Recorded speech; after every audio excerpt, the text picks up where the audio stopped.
administrators, so we just include both of those. And if everyone is okay with that, then we can send it off to OLS across town, and we'll get an approval and we can adopt them later. I motion to approve the conditional order response for ED 503.01 relative to employment requirements for educators. Second. All in favor? Aye. So thank you.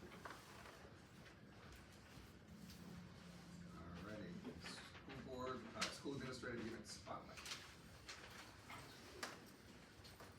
SAU 29.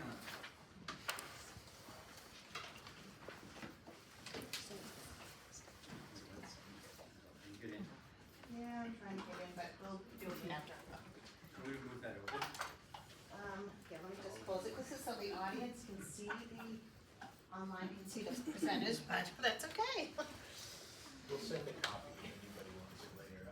Good morning, Chair Klein, Commissioner Edelblu, members of the board. Thank you for allowing us to come and share a best practice, or what we believe is a best practice, and we're hearing from a lot of colleagues asking how we're able to pull off such an amazing event. My name is Rob Millay. I'm the proud superintendent of SAU 29, which covers 7 independent districts. That includes Chesterfield, Harrisville, Keene, Marlborough, Marlow, Nelson, and Westmoreland. Joining me today is Jen Antashevitz and Kate Abbott, who are the co-chairs of our professional development committee. And I will give you a little bit of background, and then I'm going to turn it over to them, because why get in the way of awesomeness when they can go ahead and lead the way themselves. Back in 2017, we had an idea about how we can learn from one another. Being the superintendent of 7 independent districts, I have the distinct pleasure and honor of getting to a lot of different buildings and observing a lot of different classes and seeing a lot of great things happen. But being able to share that information was kind of the roadblock and the hurdle. So in 2017, we came up with an idea of having our own in-house conference model, where we bring all of our educators in and have our educators lead presentations for others within our districts to learn from. We did that in partnership with Monadnock back in 2017. 2018, we started kicking it up a little bit and bringing in keynote speakers. Our first keynote speaker you may be aware of is Randy Pierce. He talked to us about reaching your peak potential. Randy is a blind mountain climber, and he's summited many mountains around the world, and shared his journey and his success and his story about reaching your true potential and your peak potential. We met in 2019 with Lynn Lyons. Lynn Lyons came in and shared a lot of insights on the social emotional development of students and learning that it impacts, or the trauma that impacts our students, and shared that with all of us during that session. 2020 was a little different. We were in the middle of the pandemic, so we went virtual for our SAU-wide professional development, but we wanted to make it meaningful, we wanted to make it practical, and we wanted to continue to increase the engagement of our staff. So we brought in Justin McKinney. Justin's a homegrown comedian, because as you may remember, back in the fall of 2020, there was a lot of anxiety, there was a lot of nerves, there was a lot of tension and fear and worry. And so we wanted to take a little break from that reality, and Justin set up a wonderful performance virtually for us for about 45 minutes, where we got to laugh and just forget about who we were and what we were dealing with in the world outside of that moment in particular. That year we also brought in Manny Scott. Most people don't know who Manny Scott is. Manny Scott is actually a student who was in the classroom that the movie Freedom Writers was created about. And so he shared with our staff about, even on your worst day, you are a kid's best hope. So it was a great reminder. That was also the time we had the 2-hour mandatory suicide awareness training. We utilized that day to implement that as well.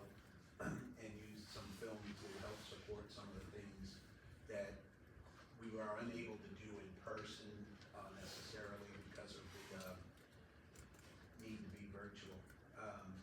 2021, still dealing with a pandemic, the need to socially distance. We used 2 sites and limited our participants so that they could stay 6 feet apart and all of that wonderful stuff. And flip-flop presenters, across the 2 different sites. And then in 2022, and that's why we're here today, is we rebranded our attempt and we called it the Innovation Institute. Because it really is drawing the innovation from our educators throughout our SAU and having them share what they're doing. We had an incredible response. I think we had about 70 folks raise their hands and say, look, I'm ready to do a presentation. And we were like, let's go, let's do it. So I don't want to get into too many of the details because that's exactly what Jen and Kate will do. In 2023, we shifted the model of the professional development committee. It was always chaired by someone from the central office, and we said, you know what? This committee is really about the learning across our entire organization, and so we want somebody who is passionate and who is deeply rooted in the work that we're doing to lead this committee. And so we let go of the reins from central office and we had an election of sorts of co-chairs, and that's who I have with me here today. The only other piece that I'm going to share is that along the way we continued to collect information and input from our staff at the conclusion of our annual event. And we asked them 6 different questions. We asked them, was today's session useful and practical? Was the organization of the learning environment, did it meet your learning needs? Were the sessions offered sufficient and appropriate opportunities for networking and being able to collaborate? Were the sessions relevant to your job-related needs? Were the sessions, did the sessions help you gain new information?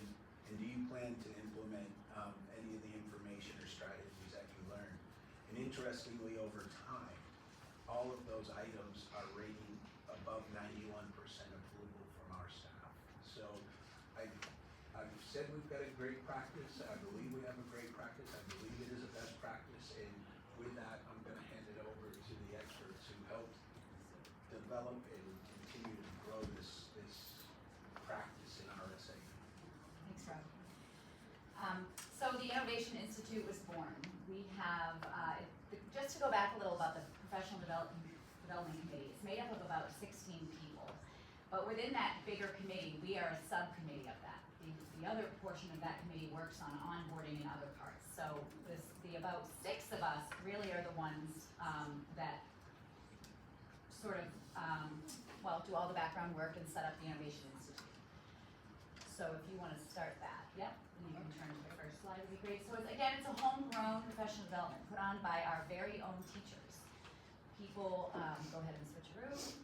What we do in our committee is capitalize on the strengths of the people on the committee. That was something we learned very quickly. We have, within the 6 of us, there's a person that's very good at IT. He was responsible on that day to set up all of the presenters in our IT, along with our IT department at the SAU. But this person was very helpful. Jen and I were part of the behind-the-scenes organization of it all, but we also had other people that were making signs, and everybody on the committee holds a very important job that makes this day kick off quite like it does. We wouldn't be able to do this without these people, and many of them have been on the subcommittee for many years, so we've all kind of grown through this program together, which has been helpful because we all hold it very near to us too. I think part of the reason why we're so excited to share this with you today is that we get great feedback from our colleagues, and it encourages us to keep making it better.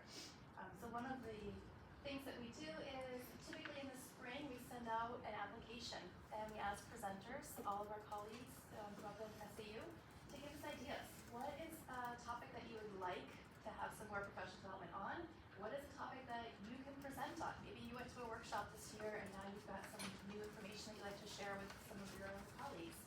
And out of doing that, we decided the first couple of years we were kind of all over the place, and so then we developed ourselves some strands of topics, and that empowered some people. So our strands of topic are art integration, CBE and habits of work, diversity, equity, inclusion, justice and belonging, innovative teaching strategies, student health, supporting student success, and technology tools and techniques. And basically every proposal that has come to us fits into one of those strands. And that also gave some teachers the opportunity to say, oh yeah, I could present on something. I did just attend a workshop. I have some knowledge on this. So it worked helping us organize the day, but it also empowered some people to step in and offer a presentation. So once those applications come in, our committee takes a look at them and we try to balance what we're offering. We don't want too many in one strand. And we also take a look and say, oh, this presenter's available in the morning but not in the afternoon. And so then we try to balance the day so we have equal offerings throughout the day. We ask for them to give us a workshop description and kind of sell what they're going to be offering. And those descriptions are wonderful to read. We ask for technology needs or any other special requests. We have one presenter who likes to take the group outside and they go on a walk and they do nature activities. And so we need to know that in our planning process. We have them in a classroom that's close by a door and they can get back in the building when they need to.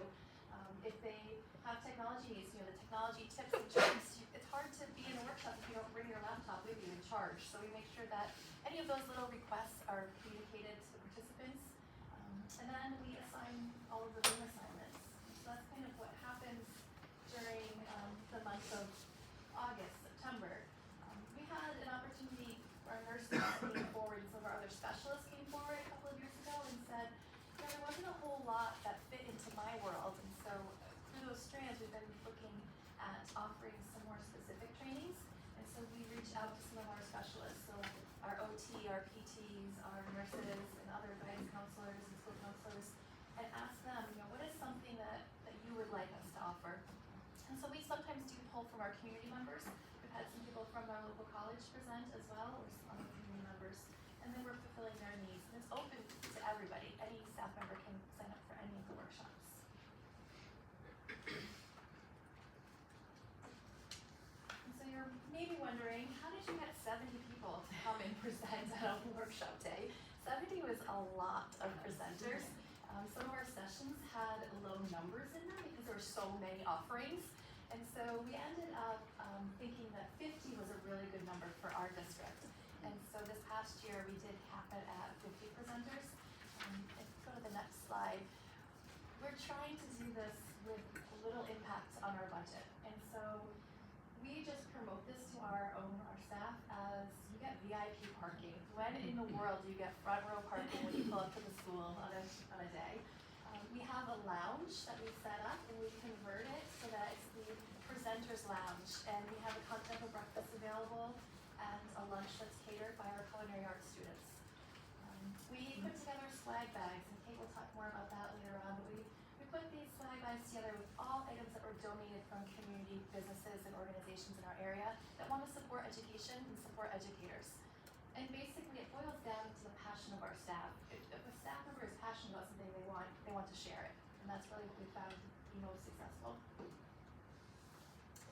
One of the things that we also found throughout the years we've been doing this is having a movie option as one of the sessions has been helpful for multiple reasons. One of them is that we tend to pick the movies based on trends that are happening. So these are just a few examples of movies that we've had. We've connected movies to sometimes our keynote or something that's happening for district, but it also provides, it's a 90-minute session, which would be like an entire morning or a whole afternoon that some people just want to go and be able to enjoy a movie maybe with a colleague and watch and learn something new in this format. It also, again, gives us a space to put, some people should maybe they not register, which does happen. In day of, we do have those people that show up saying, oh, I didn't register, and we'll say, well, I hope you enjoy the movie in the morning until we can figure out your afternoon. But again, this has worked well, and this is one place that sometimes there's a cost because we have to get the copyright to show the movie. And other times it's been offered and we haven't had to have a cost with it. So, and so we move into the registration and the menu. What happens about a week? Well, we put this together as soon as we start getting information from our presenters. And it goes on a Google form, and then about a month before, we send this to the entire SAU. This is like a totally first come, first served, so one of the funnier stories Jen always likes to share is that, once the principals of the school, or we have our own email, the Innovation Institute, which is super helpful, but it used to be that principals had to send this out. So we'd be like, all right, everybody got to send it out at 9 in the morning, because there are people that, the sessions will close down when they meet their limit. We have a limiter put on the Google form, so if you wanted to get into yoga and your principal didn't send it to you till after school, you're not gonna get it. So staff really have learned, and they've jumped right on this now, and that goes out, and people are excited about it. And this year, within the first 24 hours or so, within the first week for sure, we had about 90% of our entire SU 29 staff signed up and ready to go, which was like a record for us. We were watching the Google form, and we couldn't believe it even after the first day how many people were ready and knew what to expect and waited for it. So if you go to the next slide, this is just an example of what our menu looks like. So this is just the very top. This is a 3-page long document. Each one of those sections that are, it's a little tricky to read up there, tells them what strand it's in, what the name of the workshop is. If it's a single workshop, like I said, it'd be 45 minutes, but if the presenter wanted more time, they could have a double workshop, and then that would be a 90-minute session, which would be the whole morning.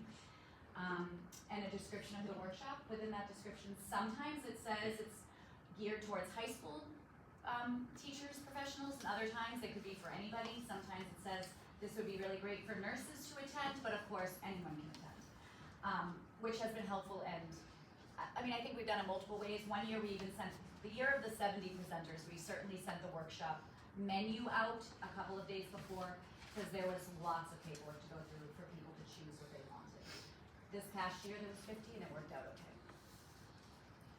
So through the years we've learned, the day before is a busy day in our life, and we invite our presenters to come into the high school, because sometimes we have presenters that are not used to our technology. They want to make sure that their computers are compatible to our projectors, and it's been able to work out a lot of the technology needs the day before, and that's something that we've learned to offer and it's taken advantage of. It just kind of helps everybody get ready. We go around, there's somebody on our committee that makes room signs so everything is clearly labeled, and then we set up our presenters lounge the night before. That's when we also print our staff schedules. So the next slide just shows an example of what the staff receive in the morning. So this year we decided that we have a member of each school on our committee, and so we had a table for every school set up in our cafeteria, and all of the registration, the schedules were there and alphabetized, so they could pick theirs up. We have this great coffee and conversation, so people get to mingle, and it really brings all of our employees together for that networking piece first thing in the morning. And the next slide is just kind of those nitty-gritty details that we send out, like don't park in the side parking lot, that's our VIP parking, and if you want to park there, be a presenter next year. So there's some details that we send out ahead of time, and then the schedule of the day, so everybody knows what to expect. I'm going to take you through the actual day of the Institute. So you can go ahead. So this first part is the networking. There are the schedules Jen was talking about set up on a table. The pictures of all of SAU 29 in the cafeteria saying hello to each other and getting ready to start the Institute Day. Again, they're used to it. They know what to expect at this point. Lots of great conversation. Here is Rob making his welcome address, and our people there listening, and a group of people all celebrating and taking part in workshops.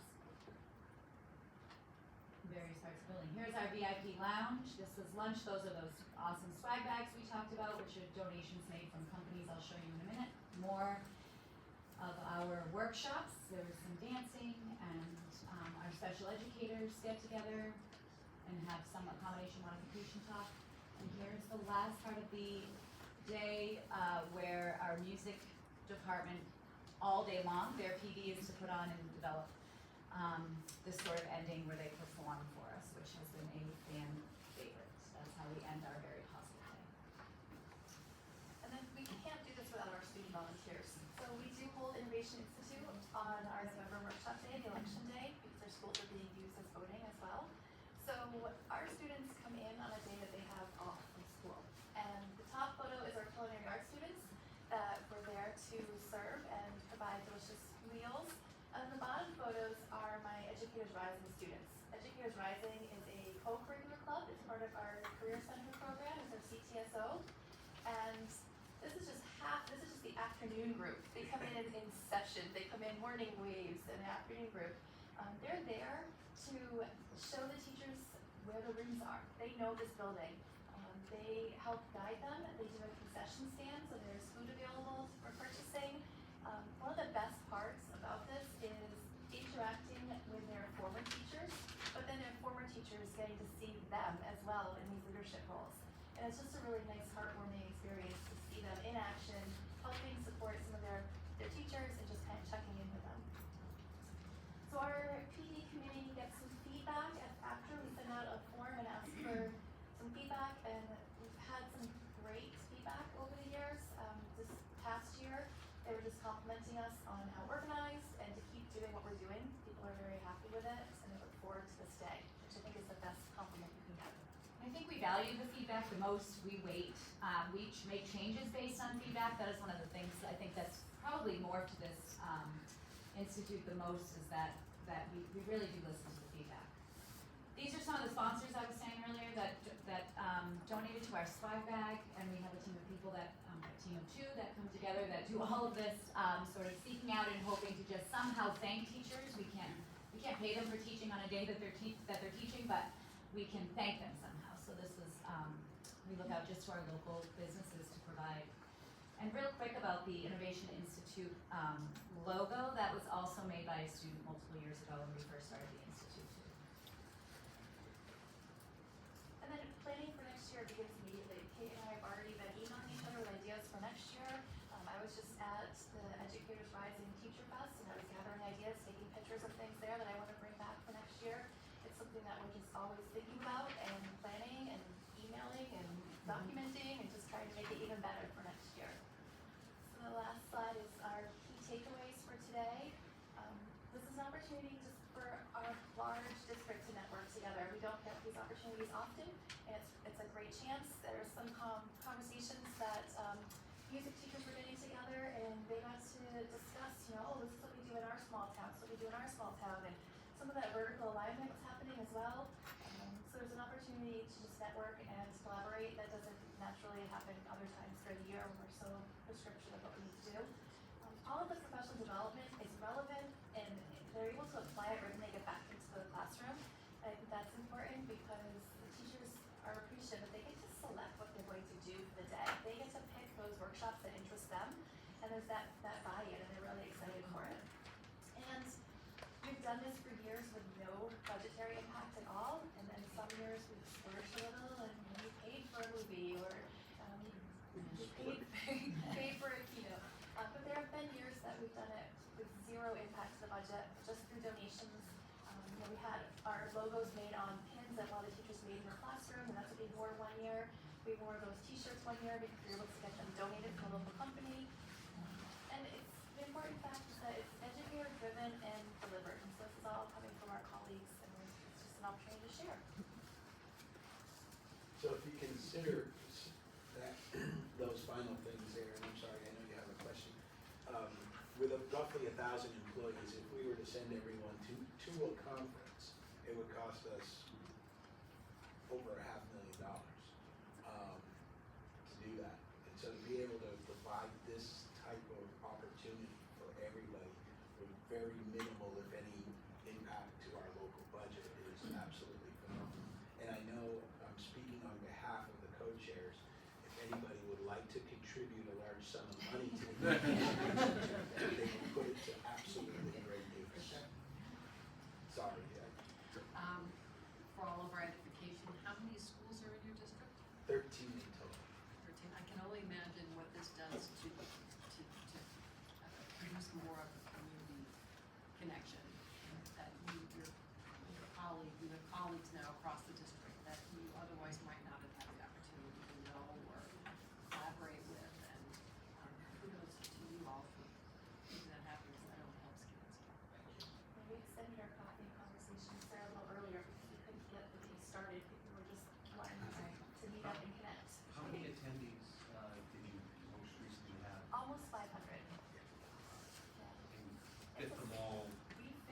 That's nice. everywhere. Oh, well, and we had breakout sessions and all Yep. that. That was for 50 presentations, is that?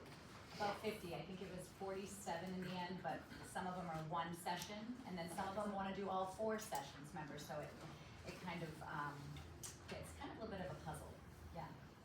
One of the other things it promotes is leadership amongst the teachers, because they're presenting, so it really helps foster some leadership in our teachers too. Ultimately, we start the day, we know that what we're doing, seems like we're doing something for us. But we're doing something for us because we're doing something for our kids, for our students, and we talk about that, and we're open about that, we're honest about it. It's like, all right, look, it's time for us to be selfish so that we can get better at what we do. And everyone knows that it's really about being better at what we do for our kids. Yeah, just a quick question, if you have 50 presenters and topics and best practices and want to get the teachers to just share their knowledge, do you vet it? Do you let, I mean, there's gonna be a ton of ideas and then you're gonna kind of vet them and say yes to some, maybe no to others? We kind of balance it through those strands, so if we have tons of teachers, or tons of presenters that wanna offer things for technology, it might be that we have to send an email like, this sounds great, can you hold it, can we ask you to present next year, because we can't fill our day with technology only.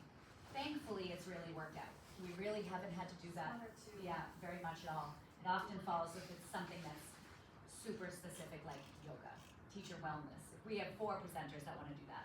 This year we had 2 presenters presenting yoga, and we filled the entire day with people at 45-minute sessions, which was really cool. Have you shared this with other districts? Not formally, but, anecdotally we have. We did have an ANOC join one year, yeah. I don't know what other districts, I mean, so the professional development is something that comes up a lot in budget talks.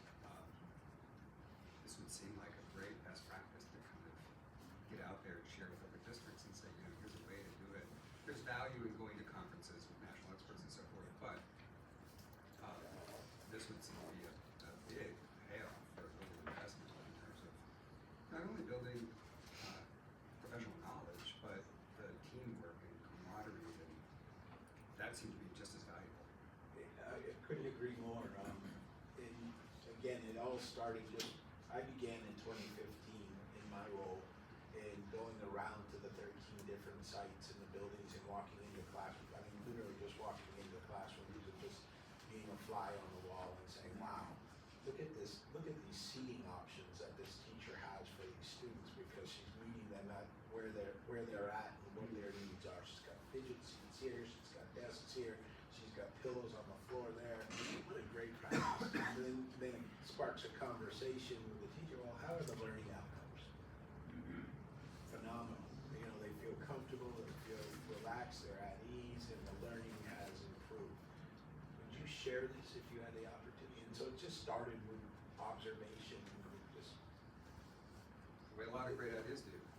So let me ask you though, so you went around, and I think that was really insightful to do that, to go around and see what's working, what's not working in the district, and then get those teachers to share best practices. It seems like, at least, we're detached from this because we're not in the buildings, but we get a lot of emails from universities and professors and researchers and the federal government, like, here's best practices. And it seems like there's a lot of sort of top-down best practice, which may or may not work in your school, and you guys have the opportunity here. What you've done is sort of start at the ground level and do it bottom up, sharing of best practices, which I think is innovative and really great. So kudos to you for doing that. When you were looking at things, and one of the feedbacks we get on a pretty regular basis is sometimes from superintendents letting us know the regulations that we have imposed over the decades at the state board. Some of the feedback we get is it stifles innovation. Because, for example, our rules say, and you've got teachers who are adjusting to that, but our rules say, for example, every classroom has to have a desk, and the desk has to face in this direction. Like, there's all kinds of bureaucracy here. So I'm encouraged to hear that you've got teachers who are saying, I'm figuring this out for my kids. Like, just because the rules say I have to have desks doesn't mean to sit kids in the desk. And I have to, right? I mean, so I love that. I like that. So if you come across anything that you want to share with us over time of ways your teachers and staff are finding to adjust to these rules, we want to hear that because we can make some difference too in giving you more flexibility. We regularly get requests for that kind of flexibility, but sometimes it's hard to implement. So we'd just love to hear that kind of thing if you're running into that. Yeah, appreciate that. I'll say this, teachers are phenomenal. All of our teachers are phenomenal. And, this is gonna be bad, and you're probably gonna scold me because I said this during our opening remarks last week, is, I've yet to meet a teacher who wakes up and says they wanna suck at their job. Yeah. You know, it's the bottom line, right? They really wanna do well. And when they're faced with a challenge or an obstacle, and their first instinct isn't to go and ask someone to fix it for them. They're looking to fix it themselves, and they're doing research, and they're doing creative solution finding, and then they're saying to their principal or to the superintendent or the assistant superintendent, what about this? Can I do this? Can I try this? And they've already done a lot of the legwork and all of that work. Because teachers are awesome. Love to hear that. If there's anything that you run into that this board could do to encourage that innovation or facilitate it, please give us that feedback because I think this is great. We'd love to help. Reach out to us if you have any questions, we'd love to help too. We are very passionate about this day. It's a big day that once the day is done, we're kind of like, it's like your wedding day. You know, and it's done, it's done, but this is like another gift. We got to come tell you guys about it. You know, yeah. You could put together a podcast on how to do this, I like it. and then you share it statewide. A gift that keeps on giving, that's what we say. The culminating event that you saw the slide of, with all the music teachers, has been a big success. We've only done it for 2 years. And so the music teachers are actually getting together, learning a new song that they haven't performed. But they're also learning from one another about teaching the different instruments that are in the song. And teaching different, because I went in and I observed, oh my God, are these guys just having a band practice? Right. You know, is that what they're doing? But they're not. They're actually sharing teaching practices on different instruments, different vocal techniques and things like that. They talked about related service providers and trying to find ways to balance their needs, and counselors and nurses. I walked into a session this year, and it was a group of our coaches talking about different coaching strategy on the athletic fields and playing surfaces. So they're really broadening their reach and providing something that is meaningful, practical, from which all of our folks are passionate about. So that culminating event has only been running for 2 years, and I think it will continue on because our music teachers are learning through that process of getting ready for the event at the end. That's great. Do you find that the teachers tend to congregate by subject, like the physics teachers hang out together, or do they really go interdisciplinary? I think initially back in 2017 it was pretty cliquey that way, but as time has gone on, I think you're seeing a lot of mixing of folks from different school level, elementary, middle, high, and different content areas across the secondary. You're seeing that more and more. There are sessions that are really specific for physical education teachers, you know, and so you're not going to find a whole lot of diversity in that room other than the folks with the shorts and the whistles that are going to be out there learning some techniques. I'm sorry. One of our kindergarten group teachers at one of the elementary schools, they were going to sit down together and they made a list of the workshops they wanted to attend. And I was presenting one of the preschool to kindergarten transition. And it was a conversation about what does a preschool look like, what does kindergarten look like, and how do we help them make that transition. And the kindergarten teacher saw me and she said that I was the one who got picked to come to your workshop. Because the kindergarten teachers decided they didn't want to stay together. They wanted to spread out and then come back and share the different workshops that they went to. So I think that there's more of that happening now. That was just one example. There's more. So that media collaboration, while this one day allows for a lot of it, it's not our only day. We do set up times during the course of the year for the early release days where we're able to put all the kindergarten teachers together and all the math teachers together.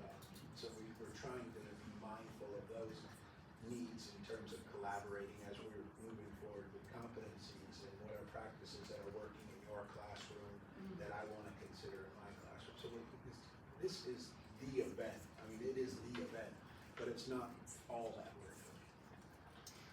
Have you had any, thinking of weddings, have you had any weddings come out of this? One in the middle school. I don't know about that. Yeah. I'd be surprised if you did. Just Bono and Tom. Thank you for having us. Thank you. Thank you. Thank you.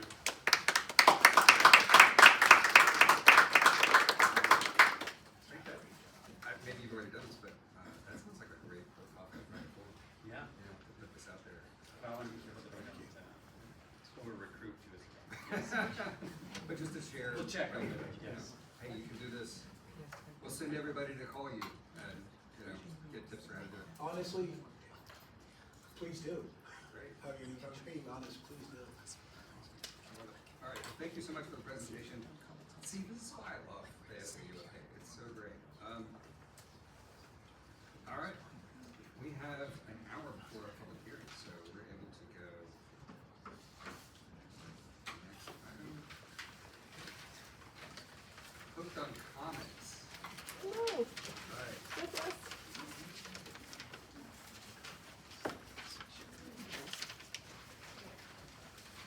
As educators, of course, we have handouts. So we would love to. Hand up some of them? Oh, sure. So you can peruse it in chat.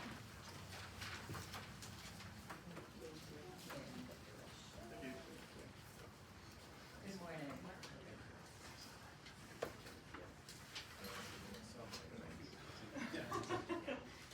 I'm excited about this. So are we. There is no sound, no. Just the slides.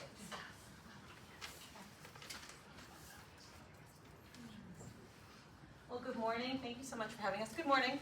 Hi, hey, hi Mark. My name is Brittany McGuire. I am a 4th grade teacher at Crescent Lake School in Wolfboro. And my name is Jackie Benson. I am a reading specialist at New Durham Elementary in New Durham, New Hampshire. Both of which are part of SAU 49, Governor Wentworth Regional School District.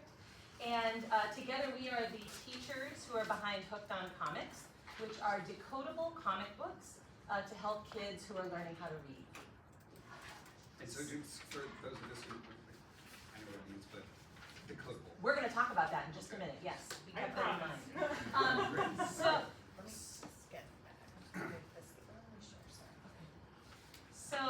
This morning we want to tell you a little bit about how, as teachers, we came to create Hooked on Comics and why we feel like our books are instrumental in helping students learn how to read. But to be able to tell you that, we're going to start by sort of going back in time by a couple years to 2022. That was the year that Jackie and I both were beginning our training on structured literacy. In other words, how to move our own instruction of reading toward practices that are founded in the science of reading. So in our case, that meant we both completed trainings through IMSE Orton Gillingham, which is sort of considered to be the gold standard when it comes to structured literacy. In subsequent years, we then went on to complete additional trainings from Orton Gillingham, from Hegarty, and Lexia Letters that's offered through the state. And all of this was with the goal of improving our literacy instruction so that it would be more explicit, systemic, and founded in the science of reading. So we also wanted to talk a little bit about what the science of reading is. So we both took these trainings and left saying something similar. How have we never heard about this before? How have we gone to college? How have we been each teaching for more than a decade? And this is the first time we're hearing about the science of reading. So it was important for us to know exactly what it was. So what the science of reading is a body of research that tells us how students best learn how to read. That research is ongoing and ever-changing.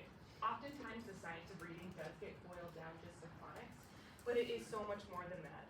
There's actually 5 big ideas about what the science of reading is, and that is phonological awareness, phonics, fluency, vocabulary, and comprehension. Phonological awareness is the ability to manipulate sounds and words. It's understanding that in our spoken words, they can be broken out into sounds, and those have letters that represent those sounds. So like, for example, in the word cat, it has 3 sounds. At. Then phonics. Of course, phonics is very important. It's not all that the science of reading is, but if we can teach our students explicitly these phonics rules, it's only going to help them in their reading. There are 26 letters in the alphabet. Those 26 letters can actually make 44 different sounds. That's because some letters can make more than one sound. Like A has 2 sounds. A can say a short A, or a long A. Of those 44 sounds, there are actually 250 different letter combinations that can make those sounds. One thing, something to think about is there's actually 5 different ways to make the sound Can anyone think of any? So there is C, there is K, there is CK, there is actually CH, like in chaos, and then QUE, like in disc, right? And so that's pretty interesting, right? These are things that I really learned about as a student, but now we're able to teach our students. We of course don't teach them that all at once, we teach it systematically. We know that phonics instruction is beneficial for all students. It is harmful to none and critical for some. This type of instruction is what we know is how students best learn how to read. So you have phonological awareness, you have phonics. That of course feeds into fluency, the ability to read smoothly, read like you talk, vocabulary, and comprehension. We're also teaching students how to break apart words using the prefixes in the beginning or suffixes at the end or the root to determine its meaning. All of that is going to help our students be more confident, fluent, and proficient readers. So what did this mean for us as teachers? We now knew we needed to align our instruction with explicit and systematic phonics concepts and rules. We knew we had to base our instruction off of those 5 pillars. And something that we learned about in our training was something called a decodable text. This was new information to both of us. So it was important for us again to know what a decodable text is and what it is not. So if we go to the next slide, this is an example of what a decodable text is not. This is a level A book from Fontes and Cannell. These are the books we used to hand our kindergartners, and these are the first 3 pages in the book. They say, my dad is reading, my dad is shopping, and my dad is writing. So just looking at these 3 pages, there's a couple problems, right? So in the 4 words on the page, the only word that can be reliably sounded out based on the letters and sounds that we would have introduced in kindergarten is the word dad. The other words like my, is, or writing and shopping, those have some pretty advanced spelling rules in them. If you're thinking about writing just on the first page, that is a silent letter. That wouldn't be something that we would have introduced our kindergarten students to yet. If you're thinking about the word shopping, that actually has a doubling rule. You're doubling the P, and they all have a suffix at the end, ing. None of those things are things that we would have taught our kindergarten students yet. And the hard part about when you use a text that is not decodable is you are not reinforcing good reading skills. You are reinforcing guessing. You are reinforcing students to look at a picture or memorize a pattern. And that is not what is best for our beginning readers. That is not what is best for any reader. And so we wanted to see what else can we give our students. So we looked around, and there wasn't a ton. And I know Brittany will talk more about how Hooked on Comics came to be. But when we were looking for a decodable text, there was a couple things we wanted to keep in mind. A decodable text should only include concepts that students have learned. This means if you're a kindergarten student and you have only learned about 10 letters in the alphabet, those are the only 10 letters that should be in your books. You should be constantly practicing and reinforcing skills that you are learning, and it should be appropriate to what you're learning. Now, of course, we know in the English language, there is words that don't always match our phonics rules. We call these red words. They're also known as sight words or heart words. These are words like was, where it's spelled W-A-S, but it doesn't sound like that. Those letters and sounds don't correspond. Those can be present in your decodable books, but they should not be the majority. You want your decodable books to have at least 50% of the words per page be reliably sounded out with phonics concepts that your students have learned. I can tell you as teachers, there is nothing more powerful than being able to see students succeed now that we've been teaching our reading instruction aligned to the science of reading. It is life-changing for a lot of these kids. We finally cracked the code, so to speak, on how to learn how to read. It's not memorizing, it's not guessing. There are rules in place that can help you. There are things that we can do for our students to help them be successful readers. They just need to know what the code is. And that's what we're doing now, and that's what decodable books offer our kids. I like to think of them as training wheels. They aren't something you use forever. Just like training wheels, they help reinforce a good skill, they help you practice. That is what decodable texts do. And oftentimes by upper elementary, you will phase them out. That is when your students are readers. They can be handed an unknown text and reliably read it. But these are instrumental for foundational reading skills and for our young readers to be able to practice good reading skills. Not guessing, not trying to just check the picture to see if they can figure it out, to actually read. And it is so fun to see kids read decodable books. I've had students brought to tears in my office because they are finally reading and they know it, and it's just so powerful. And so I can't wait for us to tell you a little bit more about our books, but that is what a decodable book is. Books that have words that can be reliably sounded out and only have concepts that have been introduced. So we were doing all of this training and improving our own teaching, but that's not really where Hooked on Comics came from. Even though as teachers we knew in our classrooms that decodable texts are a critical part of students learning to read. And we also knew that engaging and interesting decodable text can be hard to find. But the real heart and soul of Hooked on Comics is a lot closer to home. This is my son Kip. He is now 8 years old and he's in 3rd grade. But in 2022, he was a 1st grader. Coming out of kindergarten, he had been taught with what was called the 3 cueing system. In other words, being taught to guess, using those predictive texts like we saw that Jackie showed you before. He would have a book in front of him and he could say the words that were on the page, and so heading into 1st grade, my husband and I felt like, great, he's on track to read.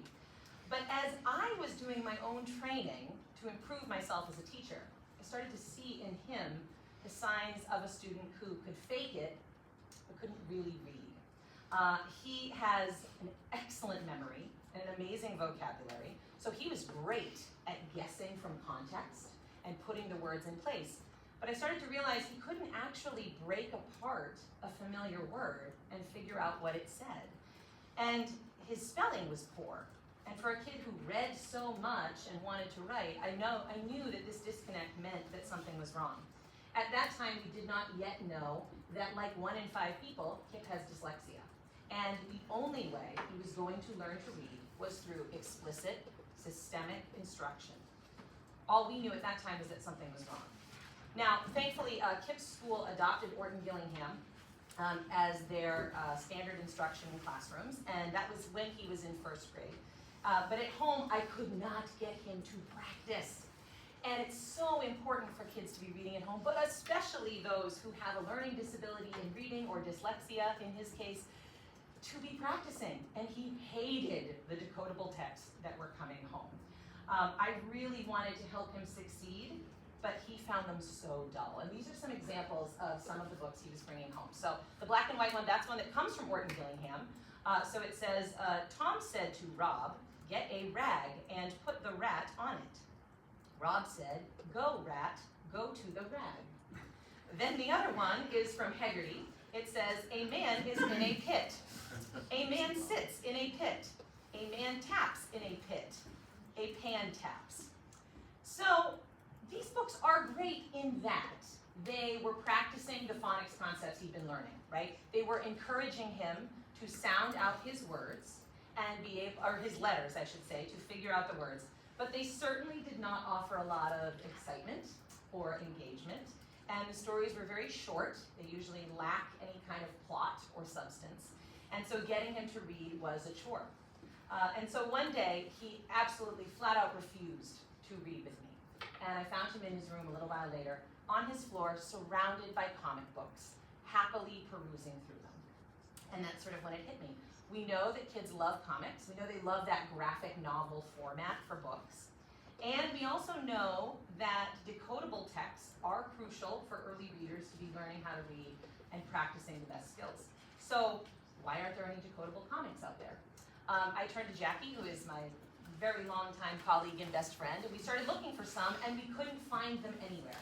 And so that's when Hooked on Comics was born, because we knew that between the two of us, we had the skills and the knowledge to be able to make them, and we knew that this would be something that would appeal to kids. And while they initially were created with my own children in mind, we have definitely found that their appeal is universal. The teachers that are using them, which includes us, I think find that this is really decodable practice kids can get excited about. The most common thing I hear from kids when we finish one is, when can we read the next one? And keep going with it. Mr. Chairman, you mentioned before top down, right, versus bottom up. I think that's part of it, is that we are working teachers. We're in classrooms with kids. We're reading them with our students. I'm reading them at home with my own kids who are different ages. And so we have been able to very organically see what is it that appeals to them and what will get them excited about reading it, and put that into it. So we're going to tell you a little bit about what makes our comics a little bit different from maybe the other decodables that you have seen before. So the first thing is, ours are 100% decodable if you're following the IMSE Orton-Gillingham scope and sequence. That is a systematic scope and sequence that's founded on the science of reading research. It is slightly different from, say, some of the other companies out there like a Heggerty or a University of Florida Literacy Institute, but they're all so similarly aligned that what we have found and other teachers have found is that they work great regardless of whatever approach a school is using. On this page on the slide, you have this book in front of you as well. This book is called How Many Nightlights Does Chip Need? It is based on a true story with my youngest child. And it is focused on the concept of vowel team IGH, which says I. You can kind of get that from the cover, right? How many night lights does Chip need? And on the back side of all of our comics, it always tells you the concept that they are focused on, gives you the word count, tells you those red words or sight words that kids will have been previously taught. And then we also supply any kind of decodable vocabulary that you might want to pre-teach with kids just to discuss ahead of time or use as part of a vocabulary lesson. It also gives a little summary, and it also tells kids what number in the series it is. So we have a sample page from it up there too. On there it says, at the top, I'll read just the first panel. It says, on this night, Chip was on top of his tree, enjoying the twilight sky. He saw the highway. He saw the birds take flight. He let out a long sigh. What a delight. I do love the night. So a lot of concepts, a lot of decodables, they become very focused on just the concept you're learning about, and they sort of leave the others behind. So one of the things that we focus on instead is that once a concept is introduced, we continue to use it in our stories so that kids are regularly practicing the skills they've learned. So for example, this comic, while it is focused on IGH, and so we have words like night, twilight, highway, delight, flight, sigh, we also have some other previously taught concepts like suffix ing, diphthong OU says ow. There are things like magic E syllables, as well as all your letter sounds that you're practicing. The other thing is that any of the other words that cannot be decoded or sounded out are only those red words or sight words that kids have been taught. Another thing that makes our stories a little different is that they have real stories in them. There's action, there's humor, funny illustrations. We write them in a series format, which then lets kids read about the same characters over and over again, and it follows a larger story over the course of 5, 6, or 7 books. That helps hugely with getting them to want to read another one, because when they finish one and the story hasn't totally wrapped up, they can't wait to read and practice the next one. And then because they are written in this series format, we have a lot of cliffhanger endings, which really keeps kids coming back wanting to read more. A lot of our storylines are interconnected, and they all sort of happen in the same world. And so this means that our characters can appear in a lot of different books across levels K to 2. So on the screen, like if you look at the covers over on the left, you see the same witch on all three covers, yet the purple book, that comes from kindergarten, the red one is a first grade level book, and the blue one is a second grade level book. My youngest son is a first grader, and he began reading these as part of his Orton Gillingham instruction in kindergarten, and I cannot tell you how excited he is to tell me when a character comes back that they saw in kindergarten, and how much his class can't wait to talk about the witch is back, or things like that. So not only does that improve engagement, but also I think as teachers, it really allows us to have some of those higher level discussions with kids about things readers do, like predicting characters' behaviors, or making inferences, or supporting our predictions with evidence as well. And so the feedback that we have gotten from teachers and parents alike is that they love these. We hear from parents who say that this is the first time that they've been able to read with their child at home, and it hasn't ended in fight or tears. And we are so happy. Every time we get a review, it brings us so much joy knowing that we are helping kids across the US and in Canada engage in more decodable books. What we know is best practice. I also would just add that because our books we sell them as a digital download and people are able to print them, which then means that there are a lot of homeschooling parents that are able to use them and really love using them, because that's, Orton Gillingham in particular, is a scope and sequence that a lot of homeschooling parents use. And also that we hear from older, upper elementary teachers, especially those who are like service providers, special education teachers, about how the books are, because they are so fun to read, they bring some level of dignity for these struggling readers who are maybe in 5th or 6th grade, but don't want to be reading what you might look to them like a baby book, right? Even though that's what they need to be able to improve it. And so by having these books have the comic format, and because of what's inside of them, that we have kids who are otherwise really are struggling to read and don't want to be seen with the text they need to use, who are excited about reading. Yeah, these look just like all the texts in the classroom of their peers. And we know that students, they want to fit in with their peers. And this gives them that opportunity as a reader. So our comics have been vetted and approved by the Reading League. The Reading League is a national nonprofit organization that aims to improve literacy education by using scientific research to inform teaching practices. They, That's a big deal. yes. Thank you. We thought it was too. Yes, we were very excited when we got the email. And they have a list of approved decodable texts. These are texts that are based in the science of reading, that have gone through their vetting process, that they can say with certainty that these are aligned to best practices, these are aligned to the science of reading, and these are a great resource for kids.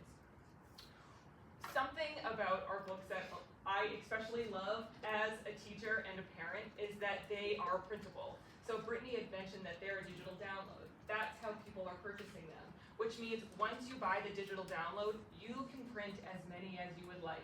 This also makes it a very budget conscious decision for a lot of schools, where you can buy a digital download and you can print comics for your class. I remember as an elementary student where I brought home a library book one night, and there was a snowstorm, and it must have fallen out of my backpack, and we ended up running it over with a snowblower. And I was horrified having to go into school with a tattered book and have to give it back to the librarian admitting what had happened. You don't have to worry about that with Hooked Comics, because if it gets ripped, or you just want another one, or it gets lost, we can just print you another one. You can just print another one at home. You print it, you fold it, and you staple it. Another perk about them being printable is that you can write directly in the books. As a reading specialist, I do a lot of work in these books. If we are learning about a specific phonics concept, like CH, we go through the book with a highlighter, and kids can highlight every single place where they find a word that matches that skill. With my young readers, we get out our red crayons and we underline every single red word in the book. That's a visual cue to them that that's a word I can't reliably decode. That's a word that I need to think about, have I learned it in another setting? And then the interior of the book is all black and white pictures. That was intentional. We want our students to be able to engage with them even further and color them. Oftentimes, our students kind of make up their own kind of color palettes for the characters, and every time they get a new book, they want to make sure it matches. And then again, you can print as many as you need. And our books, of course, as Brittany had mentioned, are aligned to that IMSE curriculum. When we are finished, which we almost are, aligning to the K1 and 2 manual, we'll have 68 books. And we started in, about a year ago, we had started this venture. And so we are so excited to be able to offer a whole set of books to parents and schools alike. So with things that are sort of happening now, we've sold over 3,000 of our comics. Like Jackie said, our final 3 books are coming out this month, and then all 68 will be done for levels K1 and 2. Then we're going to move on to morphology. So we're going to be writing some for upper level students to be working with as well. Morphology mysteries. Morphology mysteries, yes. So that's throughout the U.S. and Canada. We have teachers sort of all over who have been buying them and using them. We're currently working with the University of Florida's Literacy Institute, which is also known as UFly, to appear in their decodable text guide as well. And we have appeared in a few different, that's sort of how we ended up here, was that there was a news article that was written about us, and we were invited to come talk with you about it as well today. We've had a lot of success connecting with educators directly and parents via social media. So we have gained a pretty good following on Instagram, and that is where we have been answering a lot of questions, being able to show our books to families, and directing them to the website Teachers Pay Teachers, where we sell our comics. We also recently launched our own website, hookedoncomics.org, so we could work with school districts directly, and they could buy additional licenses from us. Oftentimes, school districts can't work through Teachers Pay Teachers, and so people were asking us for other venues to be able to buy the books. So thank you for having us. If you have any questions, we'll happily take them, but we appreciate you listening to us talk about our comics today. And in front of you, you have 2 kindergarten books, 2 level 1 books, and 2 level 2 books. Now, those don't necessarily need to align to kindergarten first and second. In an ideal world, they do though. Yes. If you're starting from kindergarten, then they will. And yeah, so that is just kind of, it shows you how they kind of progress over time through the levels in complexity. Anyone have any questions for us? I just need to.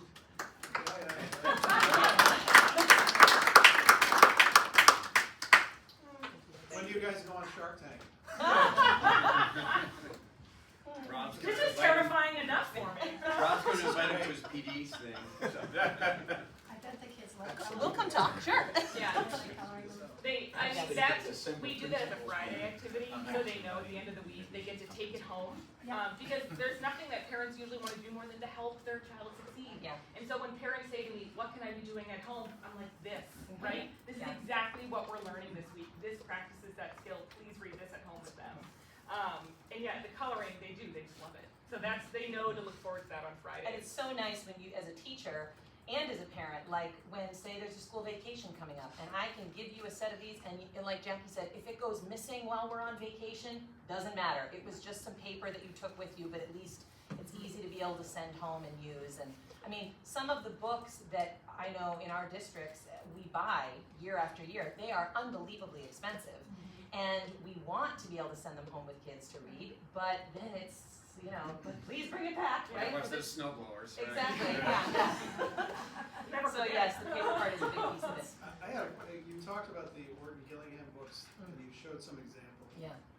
None of them have any cohesive narratives?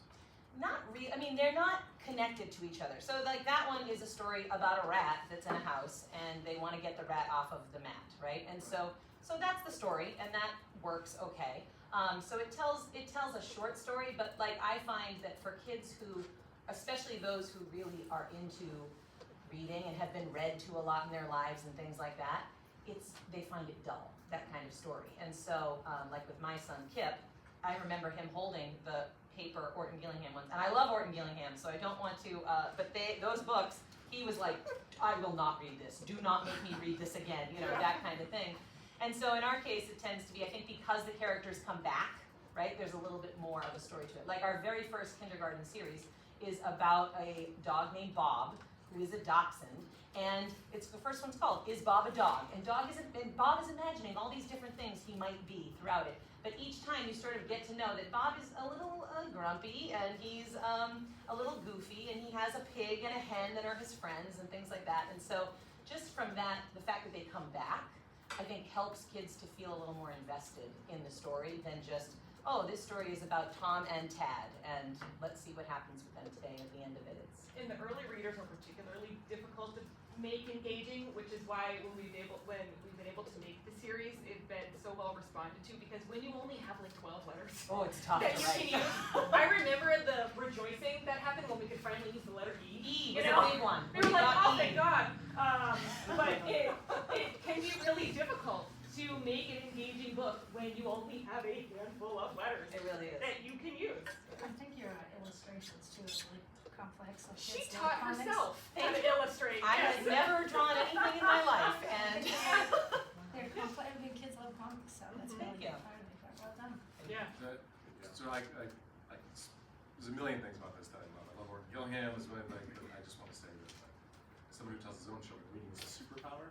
Like this brings so much joy to my heart. The ability of people to actually decode and then encode. It's fabulous. Thank you. Yes. For And can we also just recognize New Hampshire? New Hampshire, yeah. Thank you. First in the nation. Thank you, yes, dear. And I will say, I'll just give you an update on Kip. I mean, he is doing so well as a reader, thanks to the instruction he's gotten. And it is, we tell him the same thing, that reading is this superpower. And last month in 3rd grade, this year his teacher has a reading challenge each month, and Kip won. He read the most books and the most pages. And he was so thrilled, and he said, boy, maybe you were right when you said that if I kept practicing, it would get easier. And it's like, oh. And I think teachers are, I remember you were saying, our teachers are creative problem solvers, and that's kind of what it was. We saw a problem and thought, why not us? Why not give it a go? And if we just use it in our own intervention groups or our classrooms, For super. our kids.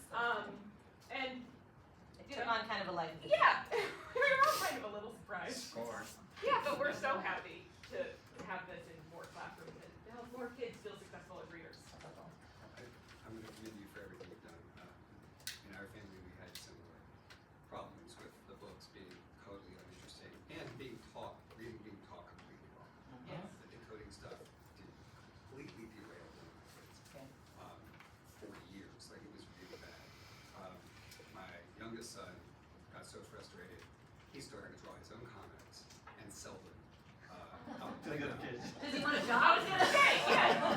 Competition in the market. He does actually. So I can hook you guys up if you want. He's got to be quite an artist. But I want to go back to something you said at the beginning, because it's not the first time we've heard this, which is you guys are obviously great teachers, trained, degreed, certified, and you've never heard of this. That was the biggest How shock. did that happen? Yeah. That's I think the biggest scandal and it's been written about a lot in the last 5 or 6 years. Yes. But it's a horrifying scandal. I personally know many kids who were poorly served by that fact. So, do you have any insights on how did this happen? How did you get through college, get degreed, to get certified, and never know about the science of reading, and have been taught the wrong things? Right. Yeah, I mean, I think that throughout the university systems, and we went to schools on opposite sides of the country and stuff, but we were, I was taught the 3 hewing system, right? Yeah. I was taught to use Fountas and Pinnell, to use Lucy Hawkins, to use these things. And when I think about now, we look at these predictive texts where they're guessing. That is what we were taught, was how we were going to teach kids to read, which makes no sense, because as a good reader myself, I know I don't guess when I come to a word, right?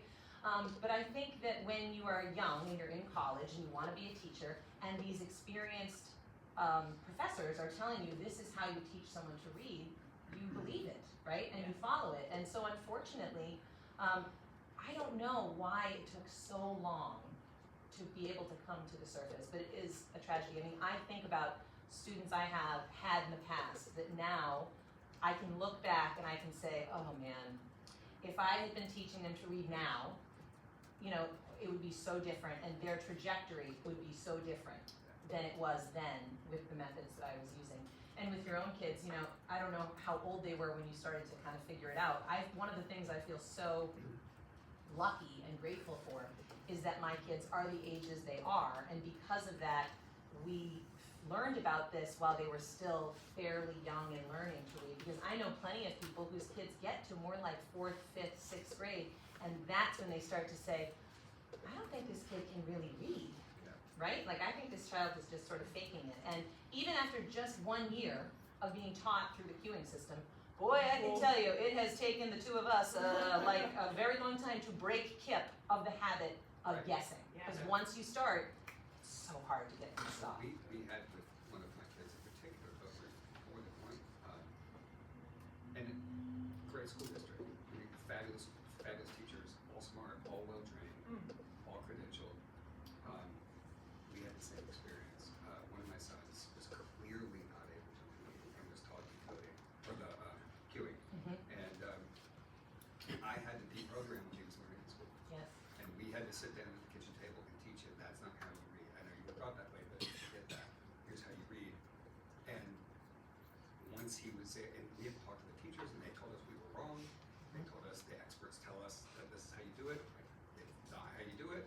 And so we had this big sort of fight, and we had to deprogram what he had been taught. And only then did he pick up and learn reading. And comics and graphic novels helped him as well. Even though there were none like this, but just having that. I think it is a format that a lot of struggling readers, it appeals to a lot of them. I think the broken text, the speech bubbles, the call-outs, all of that, the visual component, I think helps you a lot, especially if you are a struggling reader. So, the really all I. Story. And I mean, there's- but you nailed yes. it. Like those books, so many of them, there's literally not a story. Yeah. It's a series of pictures with descriptions, and the kids are reading more. So I'm thrilled that you picked up on that, and these are really fun. And Thank you. thanks for doing it. I did want to just speak to your question a little bit more about how we haven't learned about this. I think when you are in college, and even when I was getting my reading specialist certification, you learn a lot of wonderful things about educational philosophy and how to write a lesson plan. But where you do the most learning, where I learned the most, was watching my mentor. And so when you are in your 20s and your mentor is telling you, this is how you teach reading, you trust the people that have been doing this a long time. And nobody goes into it thinking they are doing what's best for kids. Sure. Everyone truly believed they were doing what's best for kids. But now we know that isn't what's best for kids. And I think one of the best things that could happen would be to get our student teachers into classrooms where this is taught. I know the state has been so generous in offering Lexia training letters training to our teachers. And that could easily be incorporated into a college curriculum. Same We're with- trying, man. Yeah, people. Same with Orton Gillingham. Those trainings you can get college credits for. Yeah. So if any of those could be kind of, when you go break down to that bottom layer, if we could teach our new teachers this is best practice, then that's only going to benefit them and the students in the state moving forward. And I will say that in our district, I think what we have found is our district has had a very big push to get everyone trained in Orton Gillingham since about 2021 or so. They've been starting to work on it. And what I think we find with our colleagues is that once people do the training and you see it in action, it sort of speaks for itself. And so then that helps to spread the word to anybody who might be hesitant to do the training and to learn about it and to be able to, when they see it happen. My younger son, Gus, he is the first group at his school that has gotten it from kindergarten on. And they are amazing. When you see their reading, Superpower. it is. It's like a super-powered class. It's not. They're talking about a class with a wide range of abilities, but who have been taught this from the very beginning of kindergarten, and it's incredible to see what they can do. I get to do all the assessments for the kids at the end of the year, and that class was about 80% proficiency at the end of kindergarten. On Acadians, which is a difficult assessment for sure. I remember, I was like almost brought to Yeah. tears when I was looking at it. So it's really, there's a lot of hope, I think, for us if we can keep doing these things. And align it every year. Yes. Well, thank you so much. Thank for having you. us Thank today. you. Thank you. Fantastic. And I hope you get filthy rich. I really do. Thank you. Do you know Barbara or anyone from Shark Tank? That's right. See what we Too can do. much, yeah. Yeah. Yeah.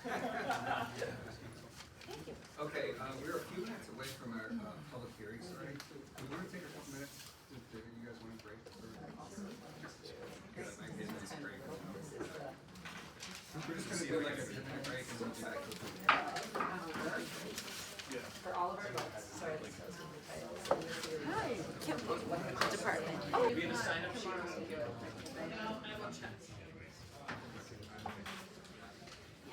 And they're coming up.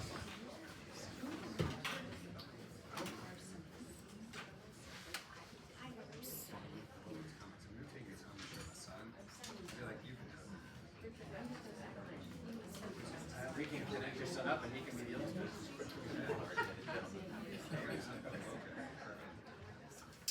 Okay, we have no one signed up for the public hearing. Do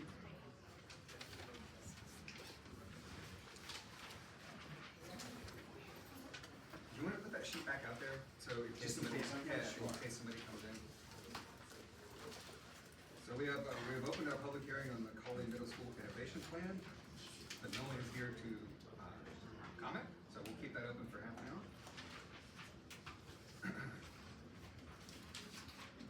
All right, school bullying report, you guys are up.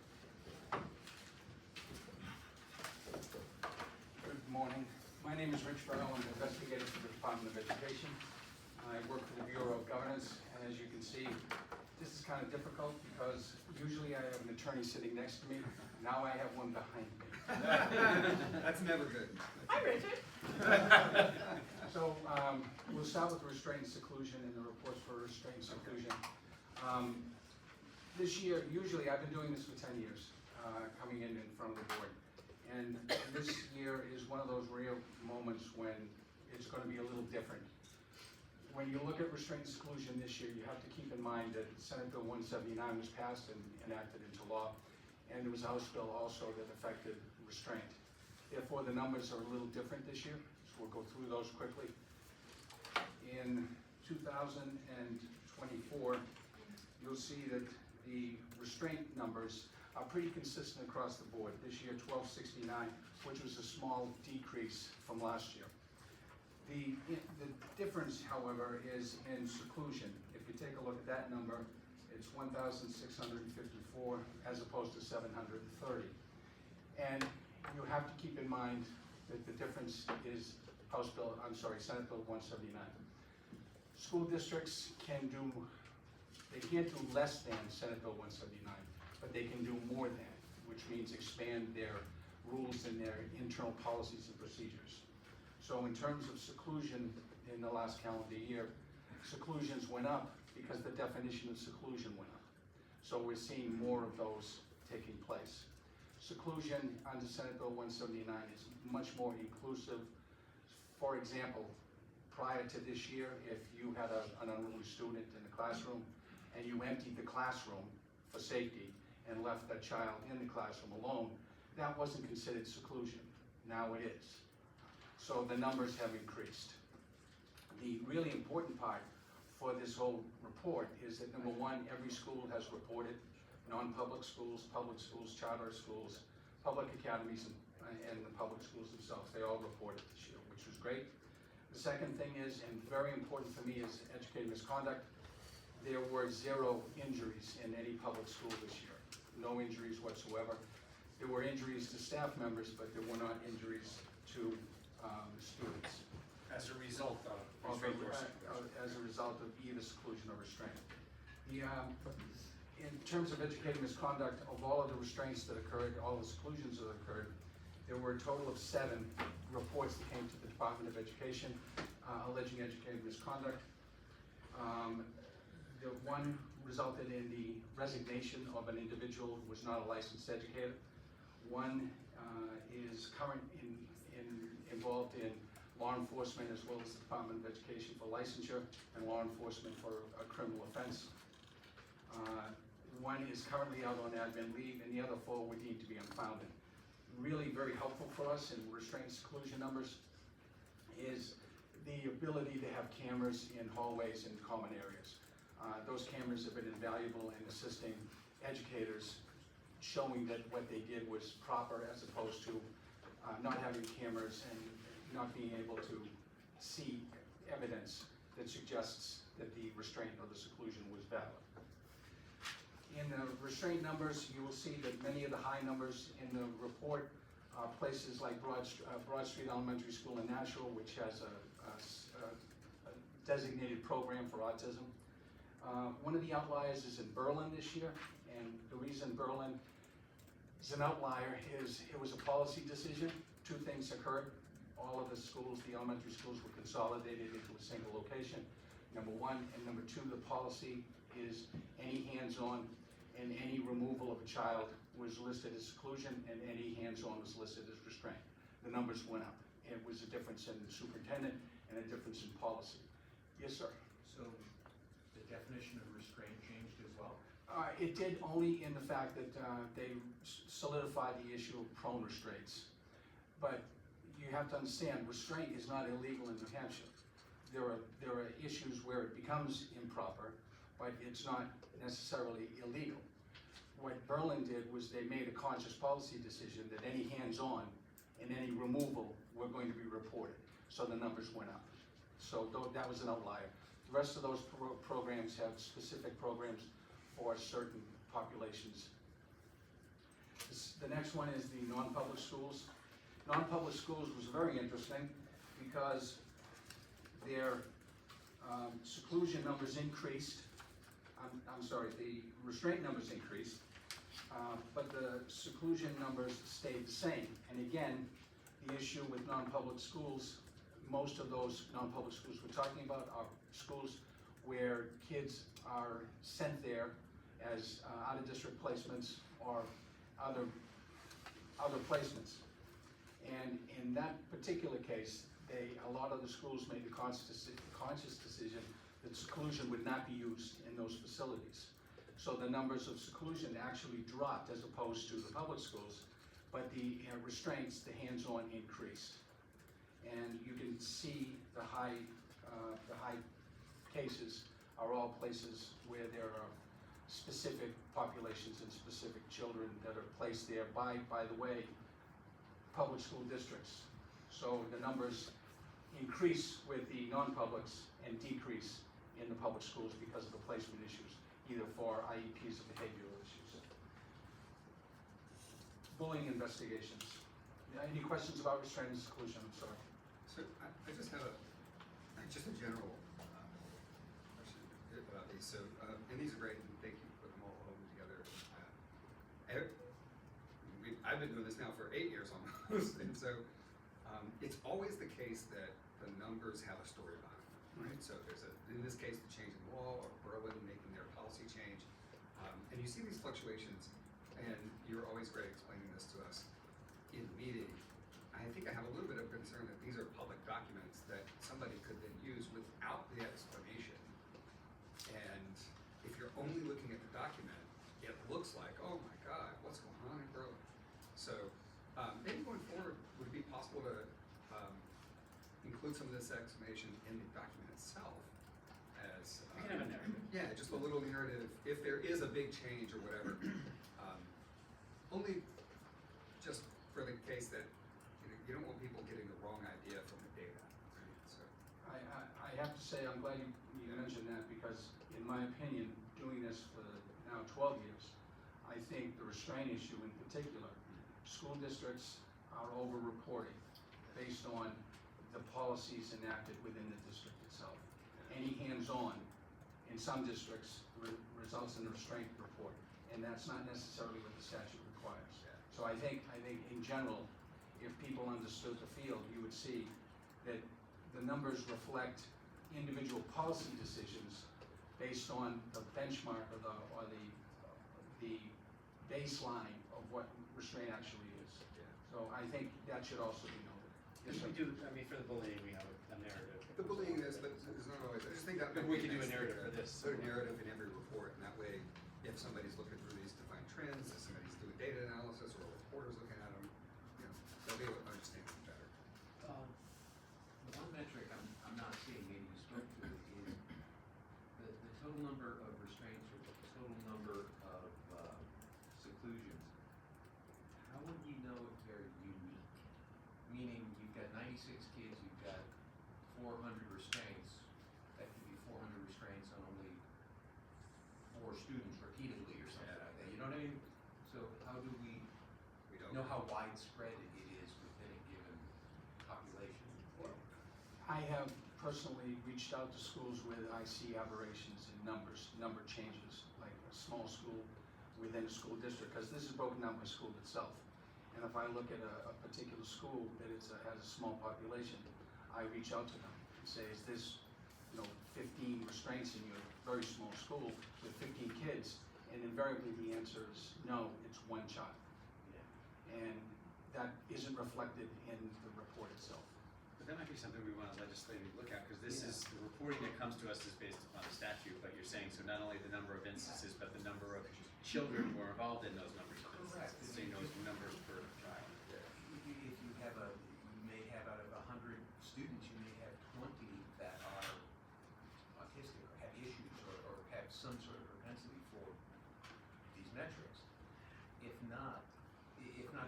it's not broken out, or you see that, okay, there's 100 students, literally one of these has over 500 restraints, that could conceivably be with only 20% of the population. So I mean, that's a good little metric to know, just as a thought.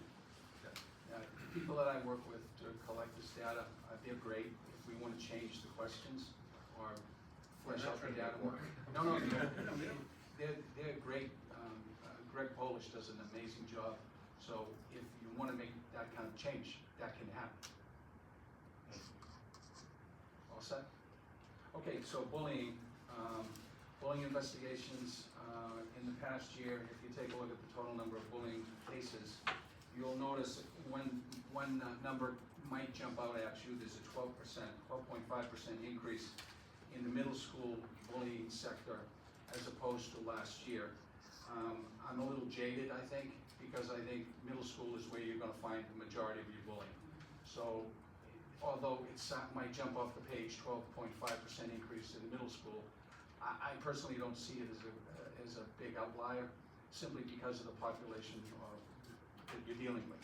It's traditionally the higher level. In the case of the elementary school, you had a reduction, an increase of 11 total cases, 77 total cases in the middle school, and a reduction in the high school of 64, which I think is a good trend going in that direction. We took the Department of Education separate and distinct from the bullying data, is we have collected a total of 92 inquiries from constituents in the past calendar year, 92 that went in to us. Keep in mind, the department's role in bullying is strictly limited to not in reinvestigating the bullying itself. We look at whether or not the bullying investigation was done pursuant to the statute. So we look for that information. So we don't go into a school and say, we're going to reinvestigate. We go into the school and say, did you follow the statute? And the statute, the important things in the statute is, number one, you have a policy. Number two, you have a robust investigation. Number three, you have notifications, you have consequences, and an appeal right. So we go into schools and look at parent complaints to see whether or not that in fact happened. That's our role in that situation. And I'm just going to clarify for the board, and as you all know, because you've had some of these bullying things come to you, right? If they're unsatisfied at the local level with their school board, then they can appeal those to this board for some type of action or redress. And then that's Stephen Berwick, who I work with in the Bureau of Governance and hearings officers. That was the second thing that we do, is exactly what the commissioner says, is redress for the parents. And it's interesting, it's not just for the parents of the alleged bully, it's the parents of the victim as well. They both have a seat at the table for the appeal process. In this year, of all the bullying investigations that we received internally, which was 92, we had 5 investigations to determine whether or not the schools did what they were supposed to do. And in all 5 of those cases that came to us for an investigation, the investigation was closed without action against the school itself, the building principal, assistant principal, or whoever was involved in the actual bullying itself. So that's the extent of what I do in terms of bullying and bullying investigations. And the data is actually pretty good. You'll notice in the graphs on the last 2 pages, you'll see that there was a significant dip during the pandemic. And since the pandemic, it's actually been relatively stable. There are aberrations like this year with middle school, but it's relatively stable. We don't see a spike in bullying in any one of the three categories that we take a look at. Any other questions as far as that goes? I think I would just like to reiterate the point that I make every year when we get this report, which is, we may have over-reporting in restraint seclusion, but we clearly have massive under-reporting in bullying. Statistically, I don't think it's possible that we had 328 middle school bullying cases last year. I think we might have had 328 a day last year, but this is just simply not believable. It's not, you're reporting what they report you, it's not on you. I'm just saying, these statistics are, I think, vastly underreporting the amount of bullying that's going on. Part of that is a statutory problem, the way we define bullying in statute. And part of it is I just don't think they're recording what is actually happening in the classrooms. So it's just something when you talk to parents, when you go to stuff, the stuff that we hear that's going on a regular basis. I think it's a much bigger problem than is being reflected in the data. You got 30,000 kids. You got 328. Yeah, that's just not really. So, As a parent, I'll echo that. As Yeah, a child that's got not assaulted, but I looked at this data years ago, and it wasn't there. yeah. So, And it's not on the state. I mean, the state's doing its job with the data. There's underreporting going on at the school level, clearly. So, yeah, just making that point. I know we addressed that. We do need a statutory change of the bullying definition. I'm curious with the use of cameras in the schools. So there's limited, Have we seen by- any change in the numbers going up or down since cameras have been installed? Well, they don't have cameras everywhere, and they're not gonna have them in every classroom. Some of the stuff takes place in the classroom, and the teacher's not in it. There's all kinds of ways you get away with it. But you should see an uptick if you have the ability to do a video replay. I think a lot of parents would go to the tape. I mean, and just understand as well, sometimes there's a reluctance for somebody to report bullying, because then that exacerbates the bullying that actually takes place. Yeah. All set? Yeah, thank you. Thank you. Thanks for. Thanks, Rich. Can I go now? Appreciate it, Rick.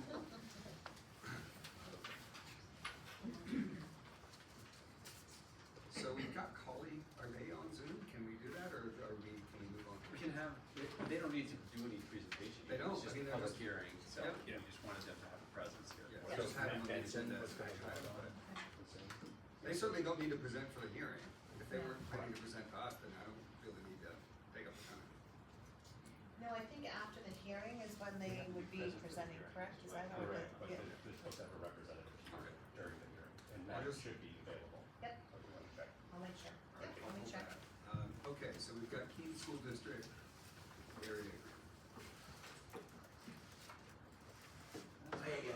Hey, Rob. I don't know why Rob was hanging around. I love going to meetings there, that's why. Hey, it's not just the reluctance to report, and the cameras in the schools are not the only issue. A lot of it takes place where we don't even have information. Yeah. So, the reluctance to report, so. Yeah, we, presented a renewal of 3 AREA agreements, one for grade 6, one for grade 7 and 8, and one for grades 9 through 12. Our grade 9 to 12 one is our largest one, as it involves not only Keene, but 10 sending districts into Keene. And as you know, with the renewal process, you need to have at least 3 members from every school board on that review board, so you're getting 30 board members to work through the renewal process. I cannot express how overwhelmingly surprised I was at how fluid the process went. We worked with our legal counsel,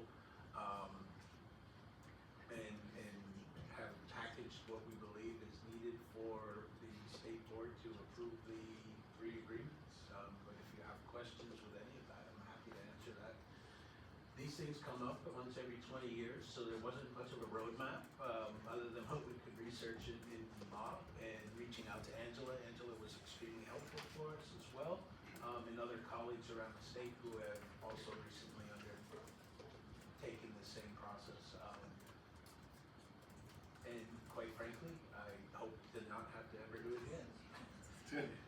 I'm still around after 20 years and something went wrong.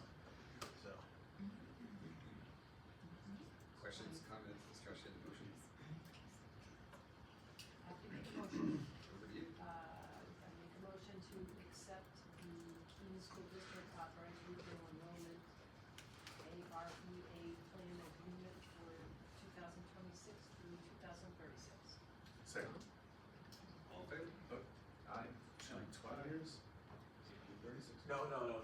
10 years is correct, because then you can automatically renew it after 10. Okay. So that's how I get to the 20. Okay, all done. Thank you. Yeah, thank you. You can stay.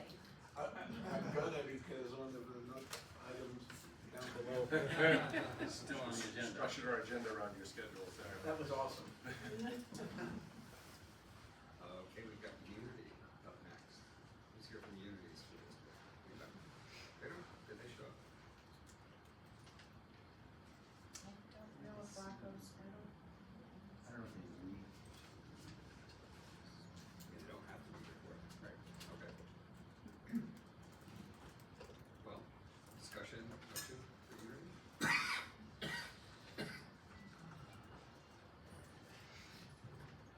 Make a motion to accept the Unity School District SAU 6 withdrawal study report. Yeah.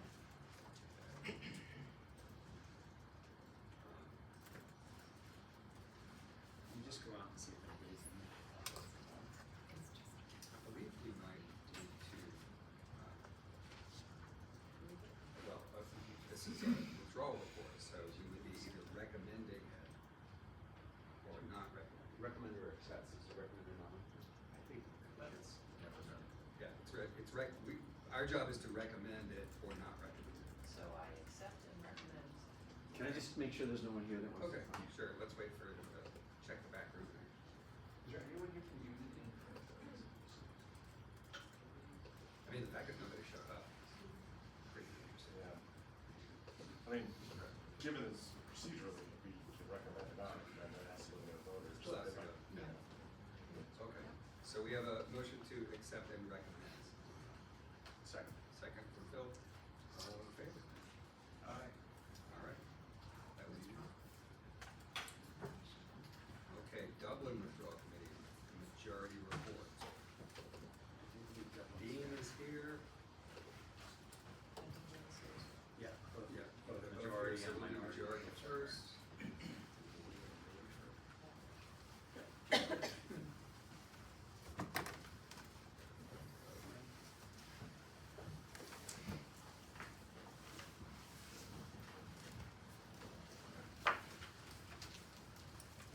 Well, good morning. My name is Dean Eckert. I'm still with the firm of Wadley, Starr and Peters, and our firm is actually celebrating its 125th anniversary this You year. don't look that old. People do the math and accuse me of works, but thank you. So I appear this morning on behalf of the majority members of the Withdrawal Study Committee, but I'm not alone. I have with me here today Curtis Hamilton, who will speak as to the reasons for the majority members' vote. Michael Hoyt sends his regards and regrettably is dealing with a medical issue that leaves him unable to be here today. Also present with me this morning are Richard Dunning, Chair of the Conval School Board, Dr. Ann Forrest, our interim superintendent, and Janine Lesser, a board member of the Conval School Board.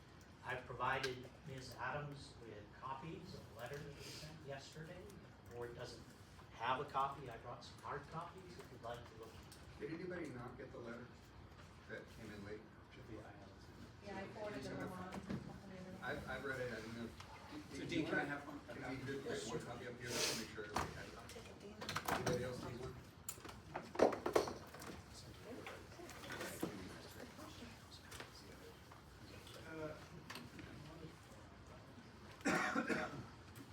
Yeah, there were two, so. Does anybody else need a copy? Just the letter, we had the report, but the letter was in kind of an addendum to the Yeah. report. Right. And it was emailed out.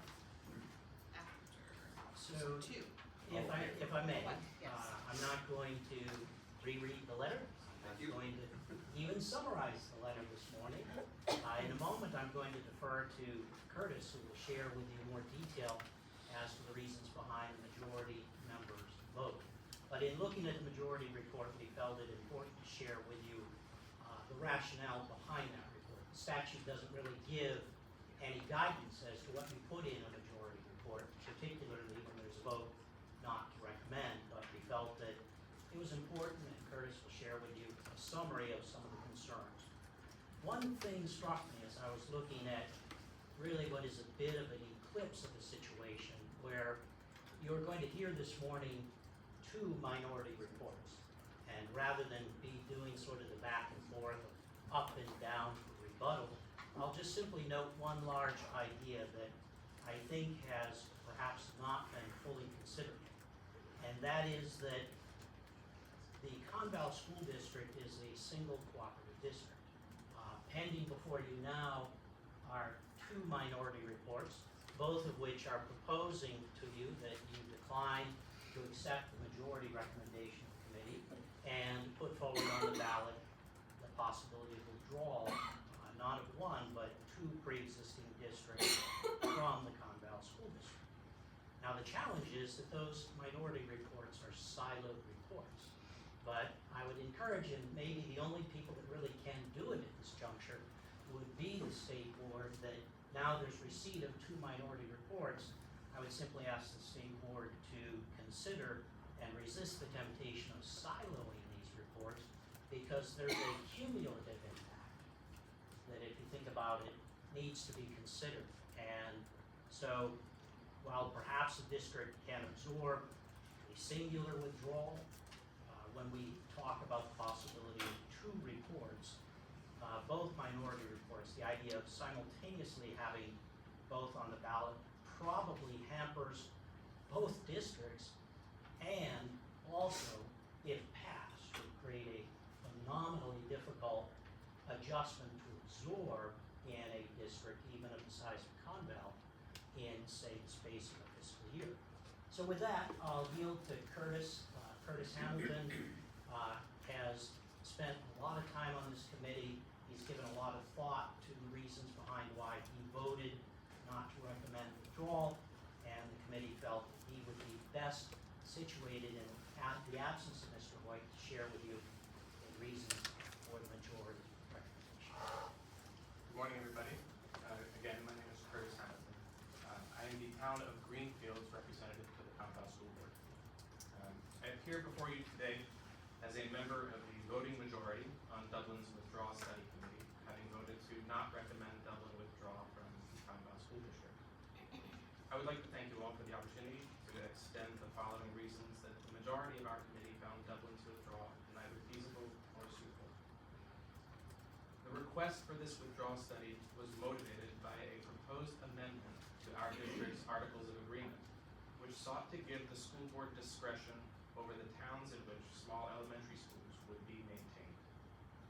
This effort to amend the Articles of Agreement was overwhelmingly defeated at the March 2024 annual meeting. Dublin began pursuing withdrawal when the fate of their elementary school hung in the balance of this vote. In that moment, I can see how it made sense for them to offer their town a path to keep their school. But today, Dublin Consolidated School remains open. The Conval School Board has gone on record, and I do as well, in saying that this vote will be respected and honored. It is also worth noting that the Articles of Agreement for the Conval School District require that it maintain DCS, and that it would take a supermajority of district voters to eliminate this requirement. It is the majority's belief that withdrawal will adversely affect all parties involved, most of all our students. In withdrawing from Conval, Dublin would gain full control over DCS, but they would cede their board representation in the middle and high schools.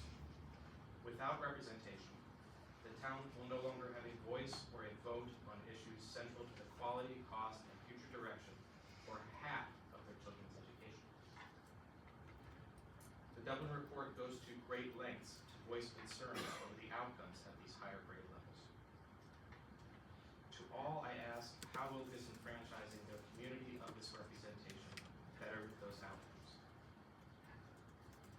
burden that a withdrawal would place on our SAU cannot be overstated.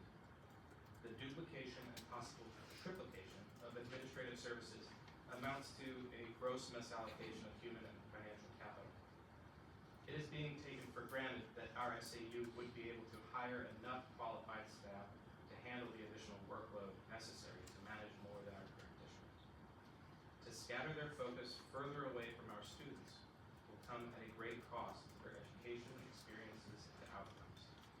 And not $1 of that additional spending to hire what staff we can find will see its way into a classroom. Personally, when I look to assume more risk, I don't merely squint to see the best case scenario. Rather, I'm wide-eyed to every downside possibility that may crop up. One of the things our cooperative district has going for it are our economies of scale. We pool our buying power, our resources, and our risk.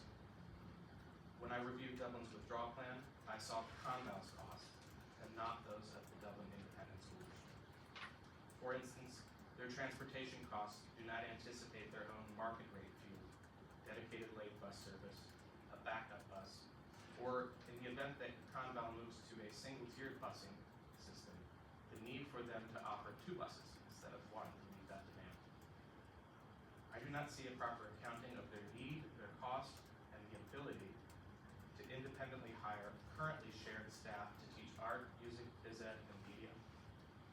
I do not see any attempt to anticipate an unforeseen rise in special education services or out-of-district placements.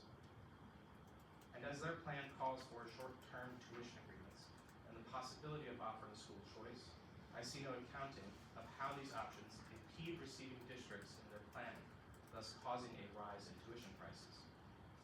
The nearby town of Deerfield recently extended school choice to its residents by offering admission to Concord High School or Co Brown.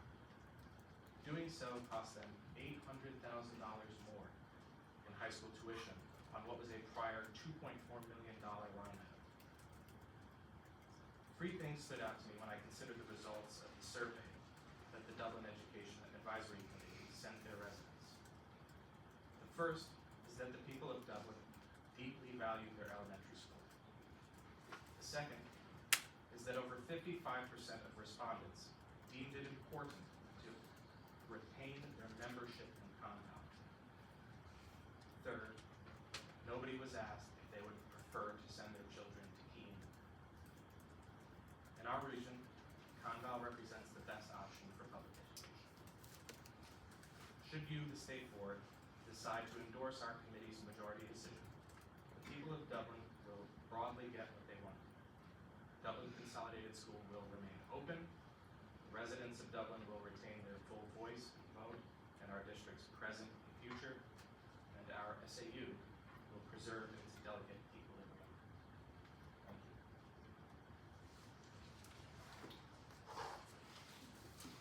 Questions? Thank you, Mr. President. So with that, we'll take our leave. We will be back shortly with other majority report, and I assume you may be hearing on the majority report. I would like to make ourselves available to the extent the board wishes to indulge it, to answer any questions that are provoked by the minority report to the extent we can. Thank you.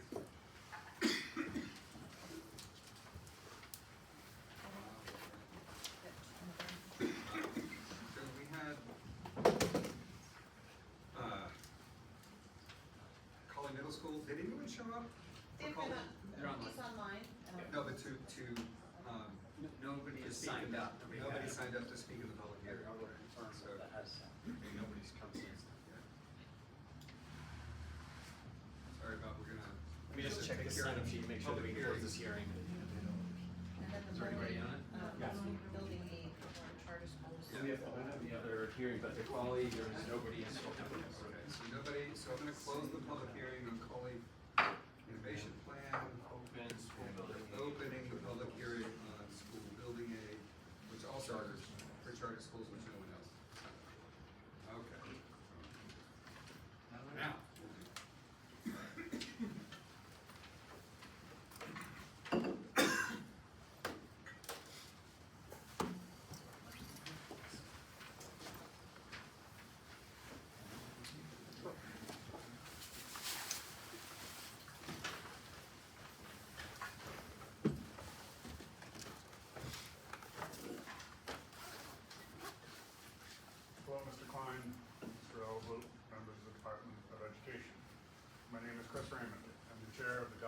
Select Board.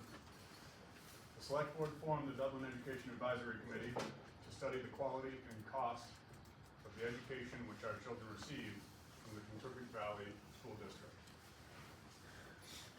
The Dublin Education Advisory Committee has determined that the quality of the education leaves significant room for improvement. The cost to Dublin is enormous, exceeds all of the towns in the Commonwealth School District. The Education Advisory findings, when added with those of the Feasibility Committee, provide compelling evidence which leads us to the conclusion that the withdrawal of the Dublin Consolidated School from the Conval School District is the best solution for the town of Dublin. Carol Monroe, in the middle of the table here, fellow Select Board member, and a member from both the Feasibility Committee and the Dublin Education Advisory Committee, will introduce the minority report. Our entire Select Board, Susan Peters in the middle of the audience here, we are all present, and we all support the conclusions in this report. Thank you. Good morning. Just to begin, I think I should introduce the members that are sitting at the table. You probably know us, our attorney. Jay Schechter, who's chair of the Dublin Education Advisory Committee. Blake Anderson, also a member of the committee, and other members of the committee out here today, as well as the Select Board. How did Dublin get here? Here's a really good question, and I think we see it differently than what was expressed in the majority of comments. We're reluctantly here, but out of necessity, in order to, number one, protect the Dublin Consolidated School against efforts to close it, and number two, to improve the education for children in Dublin, and three, to assure intelligent and efficient use of the tax dollars on behalf of Dublin's property owners. The Conval School Board has led a relentless campaign over several years to close our elementary school. This is not the first time, and we don't imagine it will be the last time that it's voted down. Spanning over several years. And the threat is only temporarily abated due to the need for the school board to focus on the required feasibility study. It brings us before the state board today. Dublin voters overwhelmingly rejected the plan to close DCS. This school closure attempt led our select board to authorize the Dublin Education Advisory Committee, as you heard.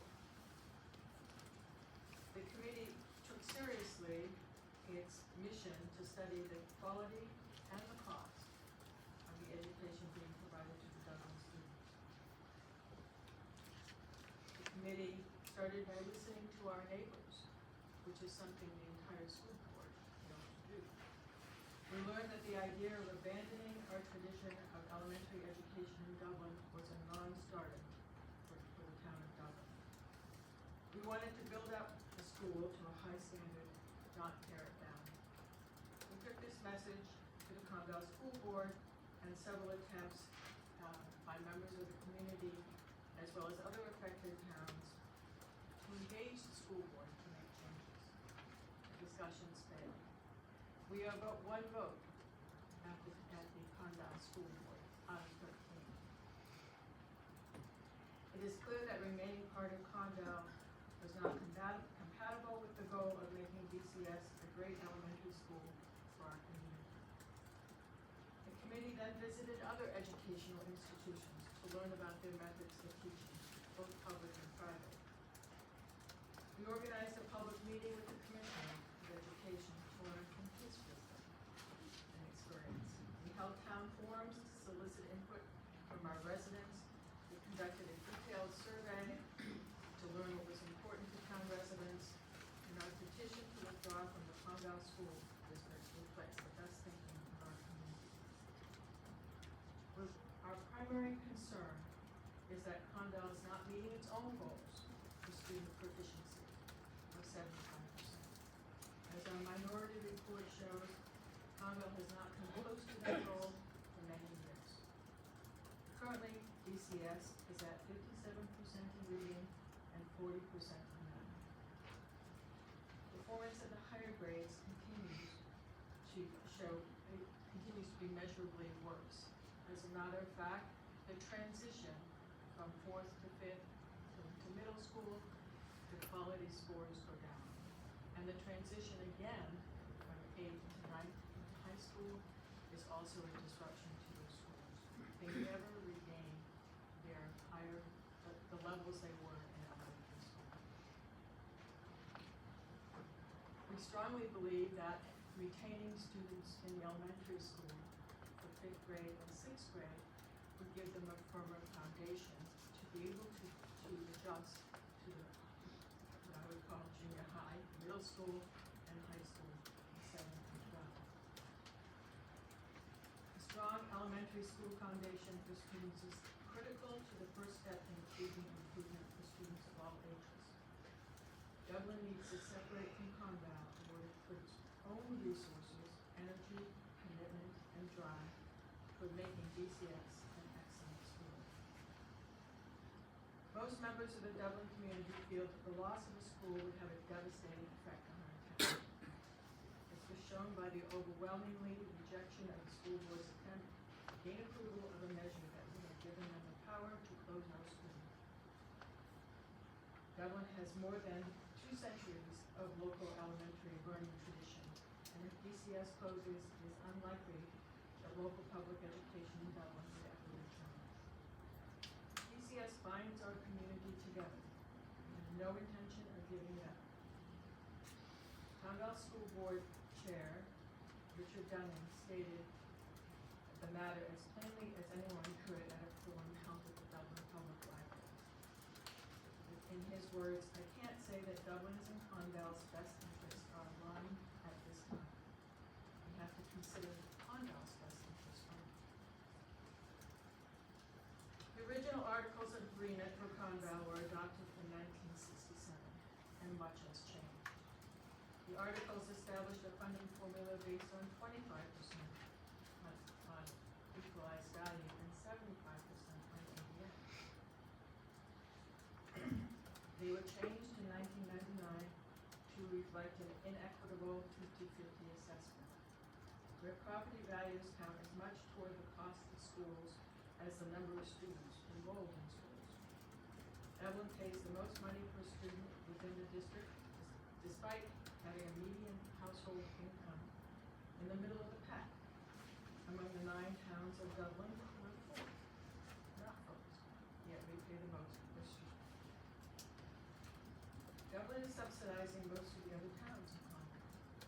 In specific terms, Dublin pays a shocking $37,000 or more, depending on which year you look at it, 22, 23, 24, which is more than 2 times the cost of a local private school per pupil tuition. Other towns within Conval, the Conval district, pay as little as $15,000 to $19,000.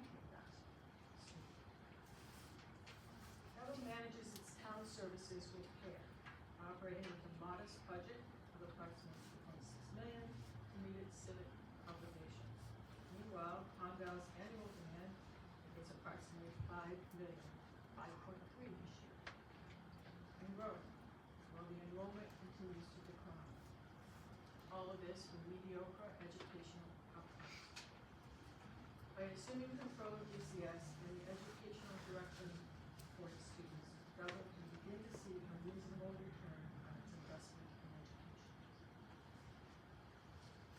Attendance at Conval has declined by 9% during the last 7 years, while Conval's budget has increased by 36%.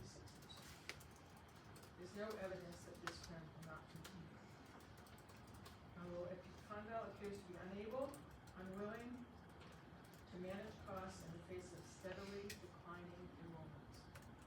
We're facing these budgetary pressures, and in the midst of internal and district upheaval, Conval has chosen to propose the issuance of a $29 million bond offering. This now includes $10 million to increase the capacity of the high school auditorium, which will serve progressively fewer students. It also includes an additional contribution by the state of $14 million for the upgrade to the CPE program. So it's a $44 million project at a time when enrollment is declining and costs are increasing. The Conval Feasibility Committee concluded that it's not feasible or suitable for Dublin or Francistown to run its own elementary school and direct the education of its middle and high school students. Conval's own cost figures show that it is entirely feasible. We have been told for years that Conval was subsidizing the school schools like Dublin.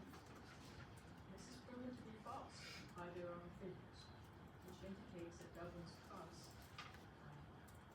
will decline under our proposal.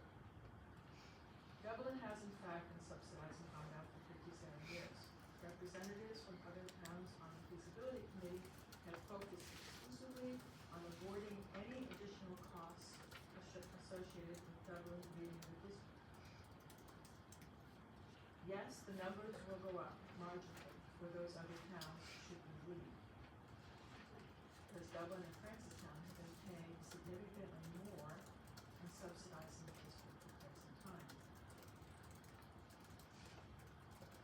Even if they go up, their costs on annual costs per student won't even come close to the $37,000 a student that Dublin is paying.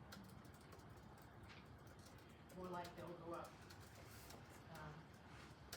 from 15,000 to 18,000, or 14,000 to 17,000. They're not going to go up significantly, and they're certainly not going to go up to 37,000. As a result, the financial impact on Conval associated with Dublin's exit will not be significant. Conval currently has no long-term bonds. Bond offering is being suggested to be on the ballot in March. Thus, there are no binding security terms and covenants to complicate the terms of Dublin's withdrawal from the district. Francistown, another town faced with threatened loss of their school, came to the same conclusion as we did. The committee, Dublin Education Advisory Committee, report submitted to you as part of our minority report to the select board identifies all of those details and data. Our select board unanimously supports our petition to withdraw. Our proposal to assume responsibility for our local school gives the school board exactly what they've asked for, that Dublin be removed as a burden to them. The time is now for Dublin to withdraw from the Conval School District. We respectfully request that the New Hampshire State Board of Education give our voters the ability to determine their own destiny. We ask the board to reject the majority report and adopt the minority report so the independence of the Dublin School District can be placed before the voters. We intend to form a Dublin School District, run our Dublin Elementary School in our original building. This facility was given to Conval in 1967. Our goals are to improve education at every grade by strengthening our children's foundational elementary learning experience and removing the specter of our smallest children spending an hour on a bus ride to some other town. We aspire to establish local control over both educational quality and cost. And we have, and so I thank you for your time, but I also want to make a few comments regarding the majority report. The letter that we received yesterday, that you all received, most of the items in that letter were not discussed or concluded in the feasibility committee. We asked for dollar information about certain things. What it would cost for the Dublin to maintain their school, what kind of capital improvements we made to the school over time, and so what would be the cost of assuming that school back into Dublin. We received none. We were asked asked to wait until after the vote in March for many of those details. What it would cost for us to tuition our students to Conval, that question was asked, that question was not answered. And currently, the students tuitioning in Conval pay about $10,000 a year. Not even close to the cost that it costs Conval to accept those students. And we don't anticipate paying $10,000 a year. What we put into our budget is the cost per pupil that the state has provided for the education of those students that exists today. But there's a $12,000 difference between that per pupil cost and what Dublin is paying today. As I indicated, most of those items were not discussed and fleshed out thoroughly at the feasibility committee, no matter how often we asked for that. So we have done the best that we can, but at $37,000 a student, we ought to be able to run our own school district and provide education for our students. This is not a new concept. Many towns in the Magdalen region follow the same concept. Harrisville, for example, partners with Queen for SAU services, and they have the Harrisville School District elementary school as well. And they're not alone. There are plenty that do that. So it's not a new concept. It's not something that we think that we can't. We certainly think that we can do, and we can take lessons from others to do so. I'm going to ask anybody around this table if they have additional comments before we proceed. Thank you, but I don't need to go first. A few comments in response to some of the presentation from the majority report. As you may remember, my name is Bob Best. I'm an attorney at Soloway & Hollis. I want to congratulate my friend Dean Eggert on his firm's 125th anniversary. Soloway's 164, so before that. So, I think that a couple of points that were made by the majority report, first they raised the idea of a simultaneous withdrawal of two towns from the SEU at the same time hadn't been considered, and you should consider it because it'll have some multiplicative impacts on the SEU. The feasibility committee was created for exactly examining that kind of a question, and that data wasn't before the feasibility committee. Most of that financial data was never really put there or developed, and a lot of times questions about financial information wasn't forthcoming, and I think a few members of the feasibility committee even voted to extend the time period for the feasibility committee to hear that kind of information. And so it certainly doesn't strike me as being the right approach to say that's up to the state board to sort out or consider that for the first time. Those issues weren't raised at the feasibility committee or discussed, and it's not in the minority report that you have. The minority report is hardly 2 pages long in terms of its content and the things that were discussed. And obviously we have a letter now from yesterday that adds some meat to the majority report, the reasons for the majority report. But raising those new issues for you a day before we're here for a hearing where there's no chance to respond to them, where the committee doesn't really get a chance to hear them, I don't think is the right approach to follow. I think they'll also sort of put a lot of reliance on this idea that we're not going to try to close your school anymore. We promise. We heard the voters. We're going to listen to them this time. But this has been an ongoing effort for a decade, more than a decade as I understand it.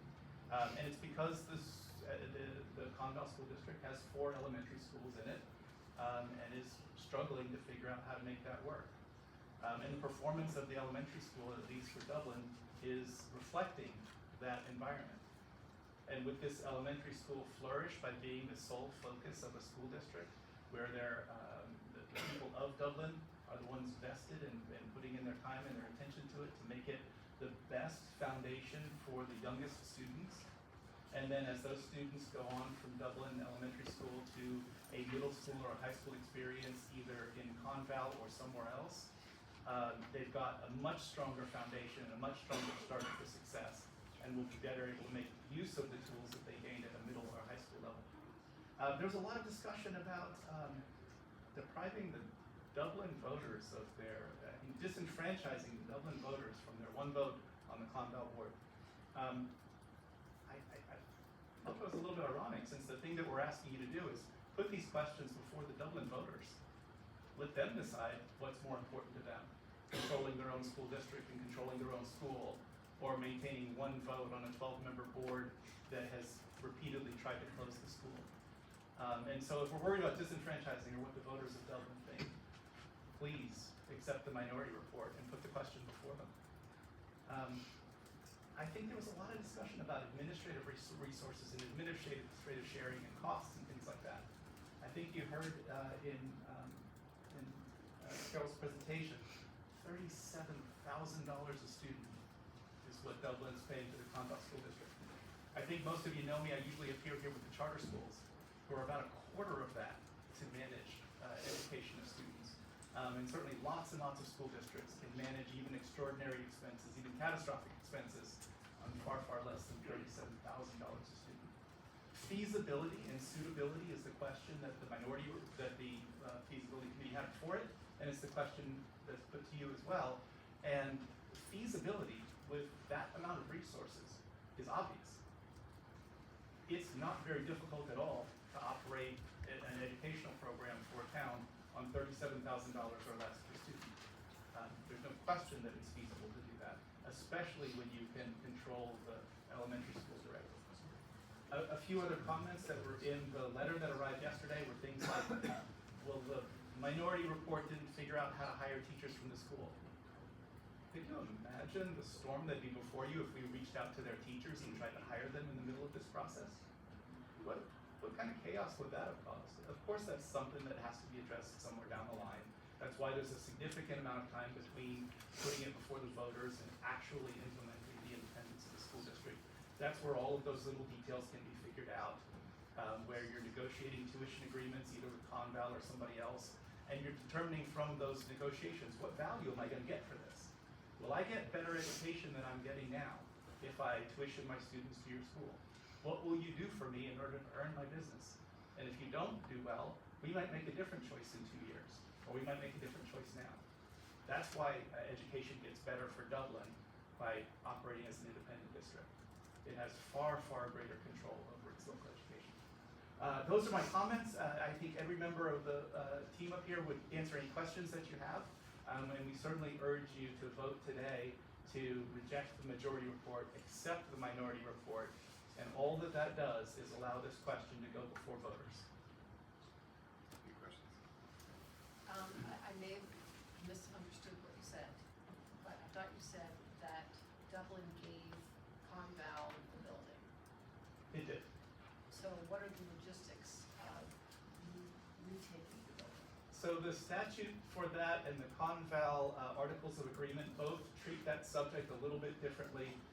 Generally speaking, I think the consensus is that since Conval has had control of the building for 57 years, they've invested improvements in it from 1967 forward, and the Dublin School District would have to pay its share of whatever those improvements are in order to regain control of the building. So it's not free to come back to Dublin, but it is available to come back to Dublin at probably a very reasonable price. Well, one would think that you would take your 37,000 and the 15,000 and you'd extrapolate what you've already paid in advance for those improvements. Yes, there's a whole accounting process that would need to be done in terms of what's been done from a capital perspective, what the depreciation on those changes have been, and how much Dublin has already contributed to those improvements that we've done on the building.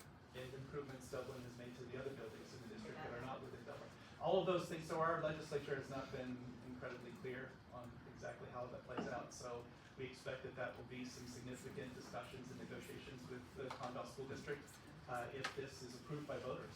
But you need 2 votes before that, one from you and one from voters. Given how much more Dublin contributes per child to the cost of education, and that subsidy has been distributed in capital costs across all the other buildings inside Conval, if Dublin just paid the depreciated value of the improvements that Conval had made to the building, just as a math problem, it would still be an enormous embedded subsidy to Conval because we disproportionately paid more for 37 years. So there's no hardship there.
process the legislature laid out is for us to make a recommendation one way or the other. After we make our recommendation, it goes back to the local level and making sure that we do it. Put it to a vote, they cannot put it to a vote. I make motion to reject the majority report and adopt the minority report. Recommend. Recommend the minority report. Second. Second, any discussion?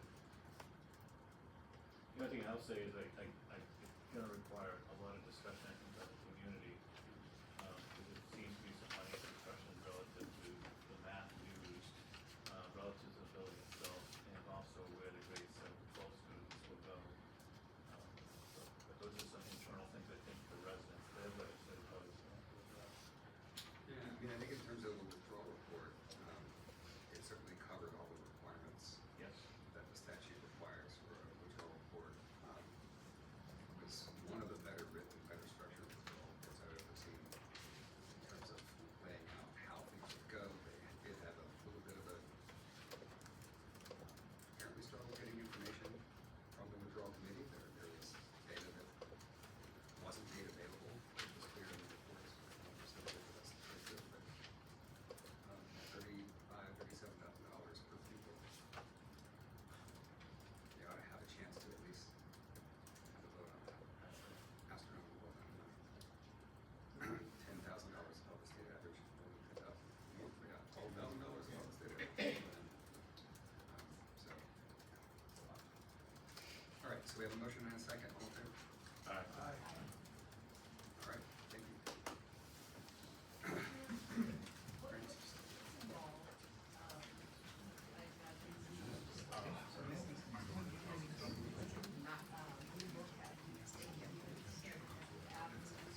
This is been discussed for a So long what needs to happen on the legislative level?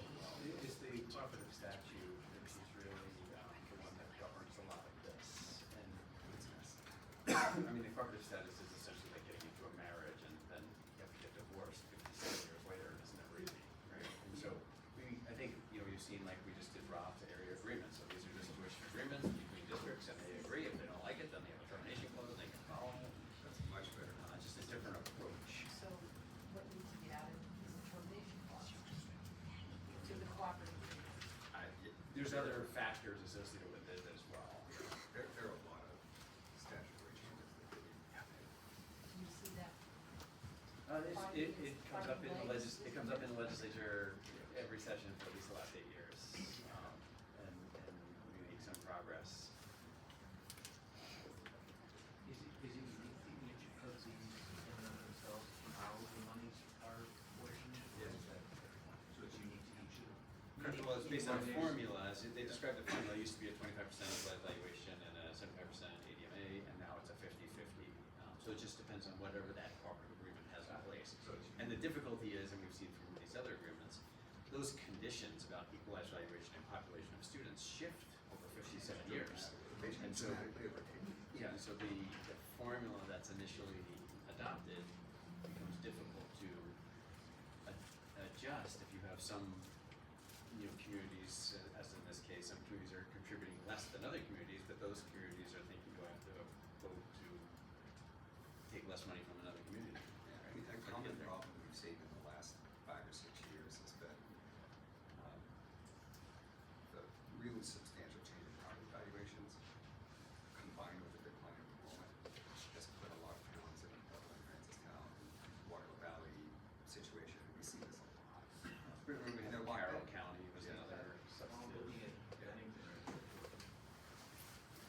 So it's a situation where you're locked into this agreement.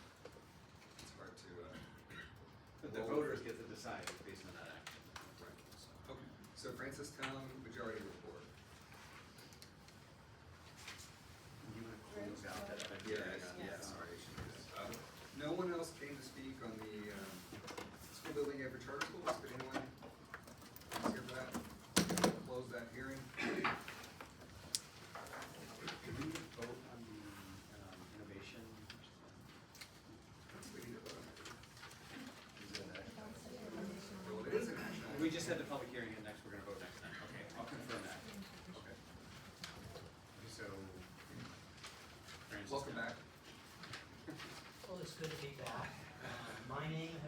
changed. And But the age of the firm is still. Is still 125 years old. We haven't caught up with Bob yet. So once again, I appear this morning on behalf of the Conval School District. And the same individuals are here again with me to share with you their thoughts about the majority report. Curtis is with me as well. I believe you have a copy of the letter that we sent regarding the Francistown report. In a moment, I'll yield my time to Curtis. There are a couple of comments I think I would like to add before Curtis makes his statement. That standard under the statute of suitability is not defined. And of course, when the legislature did define the constituency of the withdrawal study committee. So it's very clear that the legislature left to that committee the definition of the word suitability. And so a lot of the things that may seem suitable to some may not be suitable to a majority on a committee as constituted by the legislature. So I think that's one legal point that I wanted to make. Another point that I would like to make is I'd like to add a little bit more clarity to this question of, or this specter that these elementary schools are somehow at continued risk. The irony is that the Articles of Agreement require 3/5 supermajority for them to be amended. And the Articles of Agreement enshrine the schools within the district. So it was not a heavy lift for even the small towns to be able to preserve their local community schools. And so the Conval School Board, of course, respects its Articles of Agreement, but these schools are actually enshrined within the articles. And the irony is that while any single town could dispose of their school by a simple majority vote, they're actually hyper-protected by the 3/5 majority vote. The other point I think I'd like to make is that, in fact, there was some good discussion by the state board in between about the challenge that comes with formula for a cooperative school district. There is a statutory process, as you know, to amend that, but there's also a default in the statute that the legislature set up, which I believe is at a 50/50 of ADM equalized value. And that's what happened when the legislature adopted that as the predominant standard. I'm certain that's quite the reason why the cooperative then picked that up as their standard. Moving to the question with regard to Francistown. Once again, the challenge that we face, and that was one of the factors as to why the majority did not view simultaneous withdrawal of two school districts or pre-existing districts to be suitable, is that the impact is profound to have two simultaneously withdraw. And the reality is that while Dublin was first on the list, perhaps because they submitted or because D comes before F, the reality is that I would ask the state board to seriously consider the fiscal impact if we asked a district to absorb the risk of two withdrawals, and also consider strategically how wise is it for both votes to be on simultaneously. Is it in the interest of any of the citizens in that district, both potential existing or potentially departing, to have simultaneous withdrawal votes? Is it going to be left to the whim of how the school district places it on the warrant, for example? Because there will one that will have to come first, and one that would have to come second. And so I would ask the state board to consider that. With those thoughts, Curtis has some thoughts he'd like to share with regard to the reasons behind majority opinions. I would say that every single board member shared with the chair their reasons for the majority vote, and those reasons were actually also made available under a right to note request. So it's not as if they were somehow secret from these parties up until yesterday. So with that, Curtis, if you would be so kind as to share your concerns. Thank you all again. Good afternoon this time. My name is Curtis Hamilton. I am the Town of Greenfield's representative to the Commonwealth School Board. And I appear before you today again as a member of the voting majority on Francistown's Withdrawal Study Committee, having voted to not recommend Francistown withdraw from the Commonwealth School District. The request for this withdrawal study was motivated by a proposed amendment to our district's Articles of Agreement, which sought to give the school board discretion over the towns in which small elementary schools would be maintained.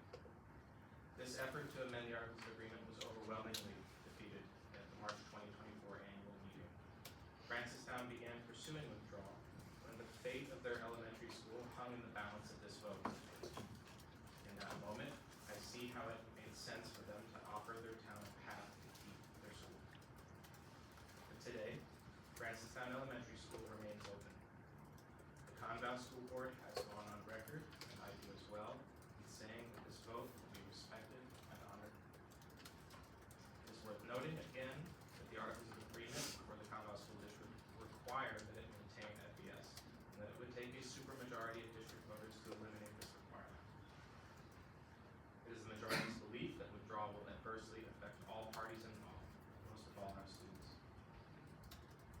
Representatives from Francistown have voiced that their overarching priority is to establish local control and preserve their elementary state. In withdrawing from Conval, Francistown would gain full control over FES, but they would cede their board representation in the middle and high schools. Without it, the town will no longer have a voice or a vote on issues central to quality, cost, and future direction for half of their children's education. Francistown has committed to tuitioning their students back to Conval for these high grades. Abandoning their membership jeopardizes their very interest in these services, including, for instance, guaranteed placement in our future CTE. As a cooperative district, we are able to create strong economies of scale by pooling our buying power, our resources, and our risk. Francistown's withdrawal plan has taken an interesting tack by proposing a cost-neutral separation. The volatility they look to inherit, however, will be anything but neutral. Many of their planned costs are based on Conval's current costs, which benefit greatly from our scale. Their report acknowledges that FES has been experiencing a high rate of staff turnover. Our cooperative district has far more resources to be able to reassign staff and fill the gaps in instances of vacancies or staff going on leave.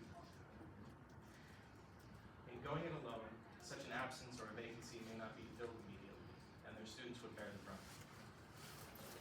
At the gate, Francistown has acknowledged that they would need to contract from Conval the many currently shared staff that serve their school's library, art, music, phys ed positions, and more. Our district has learned the hard way that contracting services imperils our budgeting. Francistown currently has below average special education costs relative to the rest of our district.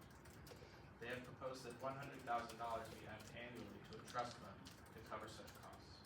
But it is no secret that one out-of-district placement could wash away years of such savings. What then if they encountered two? Simply put, cost neutrality will prove as elusive as it sounds. At times throughout our withdrawal study, I heard Francistown acknowledge that their costs may indeed be higher. It's only fair then to ask what volatility their residents would be able to shoulder. Francistown passed the last Conval budget by a mere 26 votes, and we need only look back 3 years, 2021, to find the last time Francistown rejected the budget outright. It is clear that the sensitivity to costs within their town is being underappreciated.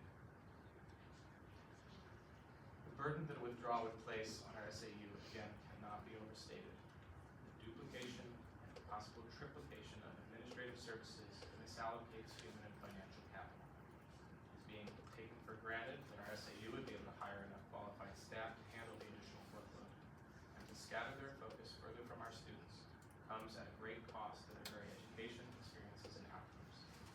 Not $1 of additional spending on administrative staff, what administrative staff we can find, will see its way into the classroom. Conval is committed to FES. In our proposed budget for 25-26, I saw an increase of 17% being allocated to their elementary school. This included an additional paraprofessional and a new dedicated server. We see a path forward together. Should you, the state board, decide to endorse our committee's majority decision, the people of Francistown will get what they want. Francistown Elementary School will remain Francistown will retain their full voice and vote in our district's present and future, and our SAU will preserve its delicate equilibrium. Thank you. I want to thank Curtis for those comments, and I want to add one other comment that I do mention in my letter, but is significant and distinct from that of Dublin. There is a statutory formula in RSA 195/28 that speaks to how a district recovers the building that they deliver. Francistown did not deliver the building it is in. The Conval School District built, all 9 pre-existing districts funded the construction of their building. Francistown will need to float a substantial bond in order to recover that building. That in and of itself creates a significant distinction from the position, for example, you saw Dublin in, and speaks more to the suitability and feasibility question with a town that's already so sensitive about cost, proposing net neutral, but not really addressing the elephant in the town, which will be acquiring the school. Curtis, thank you for the presentation. I noticed on this one that the committee was split, like the committee was split on Dublin, but it was split on this one a little bit differently, like 8-7. So it's really kind of a pretty close split vote in terms of allowing this to go to the voters to take a look at that. Is there anything that we should, consider with respect to how closely that vote was split, whether or not to move forward in the direction we are today? Thank you for the question. The differential between the two votes, I believe, was 1 person. I'm not certain who that person is and what their motivations were for taking that vote differently. That's all you got. Can I ask one quick question? I just have one more quick question. I'm trying to, and I know that that you're committing, to say that we're going to respect this, we're going to keep the local elementary school open, and we're going to continue to support it. And Dean, you point out the legislative hurdles, in terms of trying to overcome that and close it all together. But there is a more subtle thing that can take place in terms of just the way that the board continues to operate those facilities in terms of, not providing the same degree of emphasis or focus or resources, right? So even if they don't leave the district, the board itself has quite a lot of control over what happens in that facility. And so do you suppose that that is one of the concerns they have? So here's a board that, we understand at least for maybe 10 years has behaved, and not you per se, because you're probably, I don't know how long you've been on board, but maybe not that long, right? Has behaved, in a way that has been perceived as somehow threatening to that community, that when they look over and they say like, okay, you need, 3/5 votes to actually close the school, but they say like, yes, but they're not even if we don't get completely out, we have a potentiality of a board that's hostile to the work that we're trying to do here in this community school. So I don't know if you want to just reflect on that, or thought about that. Thank you for the question. I would certainly hope that would never go on at any board, let alone one that I would sit on, whereby decisions were made without prioritizing the interests of the students. Right? That's our top goal of what we do. I would point to the comments that I made in terms of our proposed budget for 25 and 26. Some of our elementary schools that weren't up for consolidation vote do not see anywhere near a 17% increase in their budget for next year. And if we have some schools that are flat in future spending, FES, there's a 17% suggested increase to what we would get. So that's not cutting supplies, that's adding paraprofessional, it's adding a server.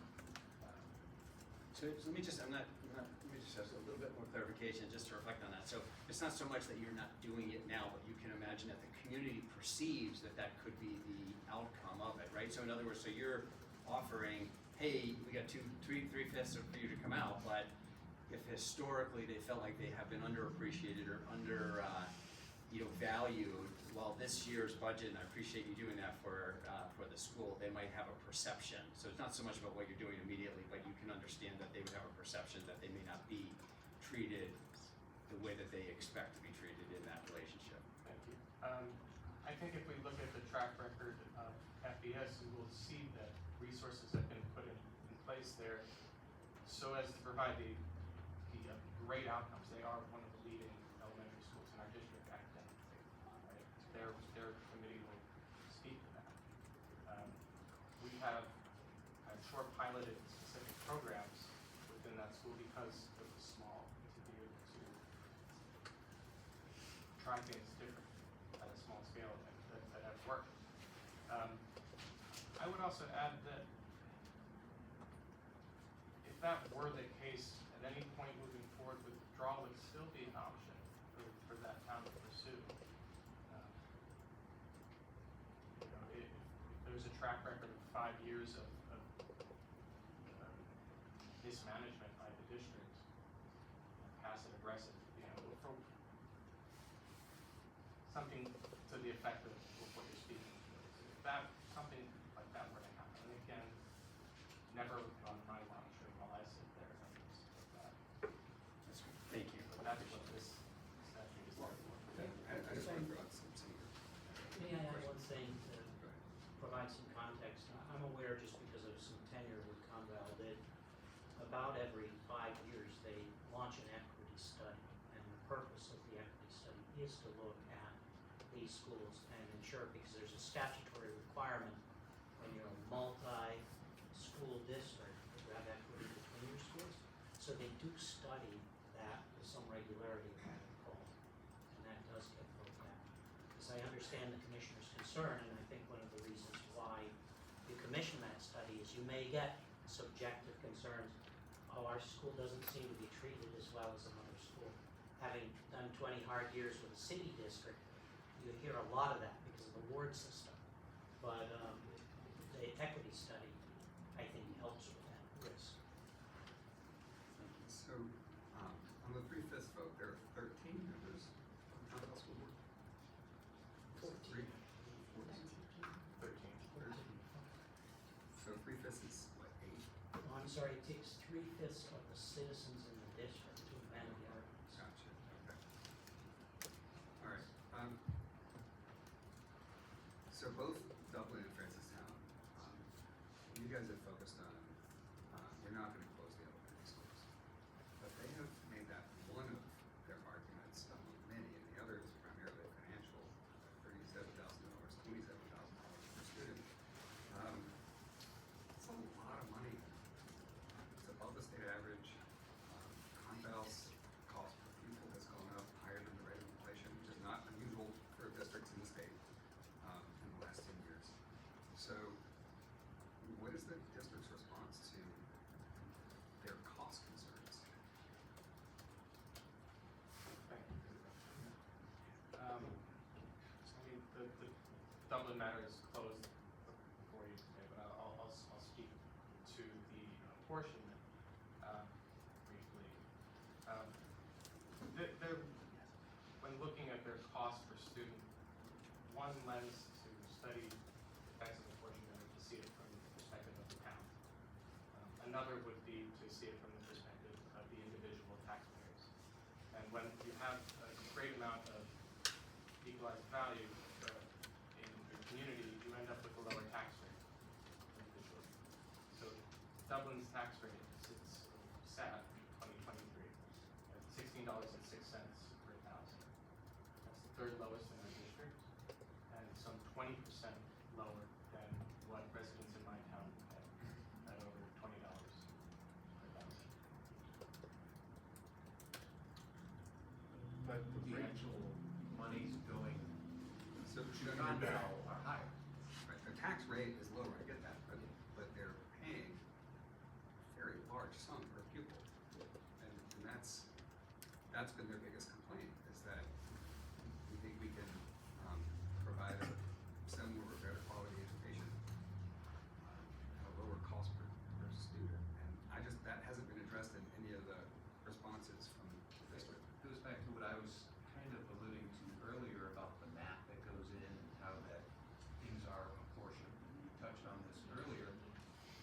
financial concern for 37,000 to 27,000, whatever, that's one of their biggest drivers who want to leave. Can that be amended? Can that be changed? Can that be addressed? Because that's one of their biggest concerns. Well, the short answer from a legal perspective is yes, and another option would have been any town has the ability under the statute to propose the idea of changing the apportionment formula in the district. And that's statutorily a mechanism that exists. If it is a funding concern, the first, and I think the state board might be more sympathetic to a district that had first suggested a change in the apportionment formula, and the rest of that district had said to them, no.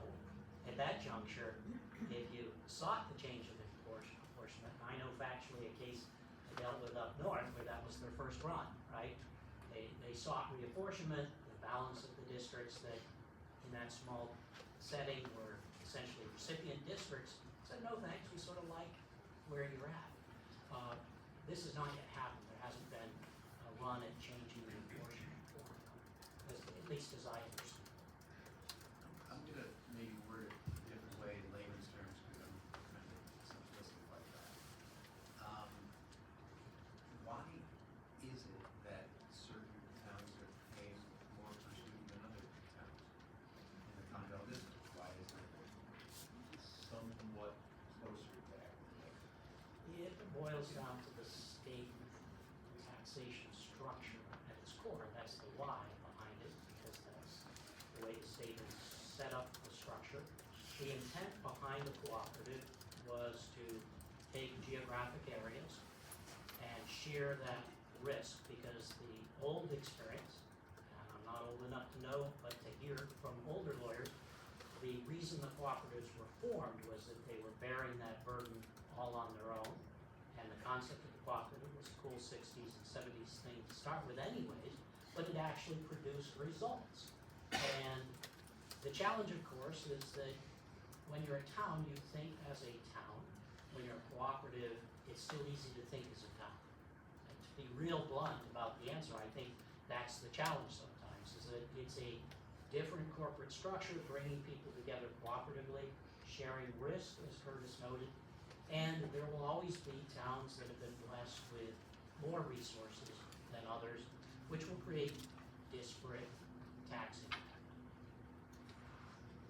That's a real short answer. I would add that cost is absolutely a concern for each of the 9 towns in our district. It's something we should work towards at every moment. But during this whole withdrawal study, I didn't come across a single example where withdrawal ended up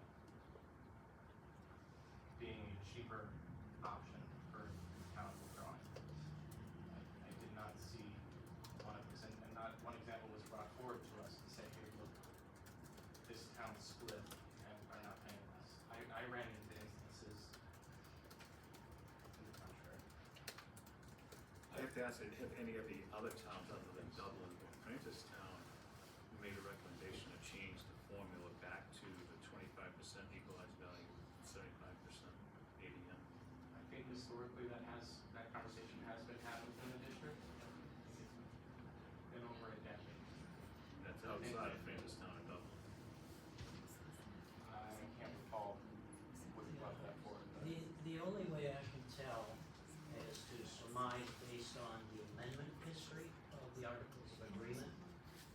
You will see that in the past, maybe 25, 30 years ago, there were efforts to change apportionment that were brought forward and failed, and then I believe someone alluded to the fact that the 50-50, which I think was coterminous with when the legislature put that formula in, that came into being, but I believe that's been the last change to apportionment. But I don't know that anybody has really taken a run at it either. Thank you guys, I think we're gonna get prices down. Thank you. Thank you.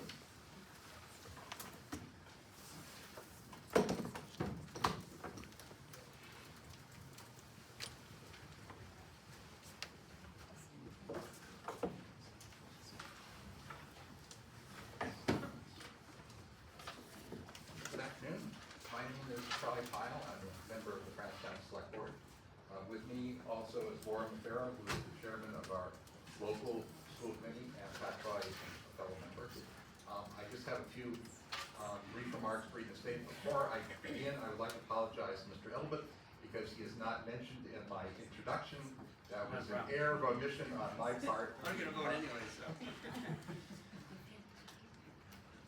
Chairman Klein and members of the Hampshire Board of Education. My name is Charlie Pyle. I'm a member of the Francetown Select Board. I was Francetown's representative to the Conval Feasibility Committee and the signatory to the minority report and withdrawal plan before you. I wish to add a few brief comments. Francetown has a long history dating back over 200 years providing quality education to our children. We take pride in this fact. When we helped create the Conval School District many years ago, that was one of our goals. Now we find it necessary to leave the district in order to preserve our in-town elementary school or regaining control of the education and finances for our town school system. The goal is, of course, always to provide the best possible education.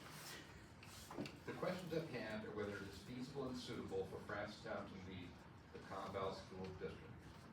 By definition, feasibility means it is possible that something can be done, achieved, or is reasonable.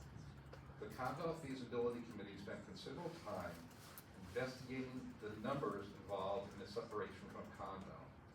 Time and again, it was shown that it would be possible at a similar cost, if not less, than to what Francetown pays now. We are aware that there would likely be a loss of revenue for Conval that we project to be offset by savings realized by no longer funding Francetown Elementary School and by tuitioning students back to Conval for grades 6 to 12. Francetown is expecting to pay our fair share and will not be asking other towns to subsidize our students. By definition, suitability is the state or quality of being satisfactory or appropriate. Francetown has both the financial resources and public support to be its own school district. If there are doubts, look at the cost projections in our minority report and the involvement indication of our local school committee. Educating Francetown's children would be locally funded, locally maintained, and locally governed. As detailed in our minority report, we have indicated the benefits, financial feasibility, and outstanding issues. Also included in the report before you is the outline for withdrawal plan. Our leaders, the select board, school committee, and ultimately a new locally elected school board, plus the most important constituency, the voters, will have control over how to accomplish withdrawal and create a new, vibrant educational environment in Francetown. This leads us to the one final factor that we ask the Board of Education to consider, allowing the voters to decide.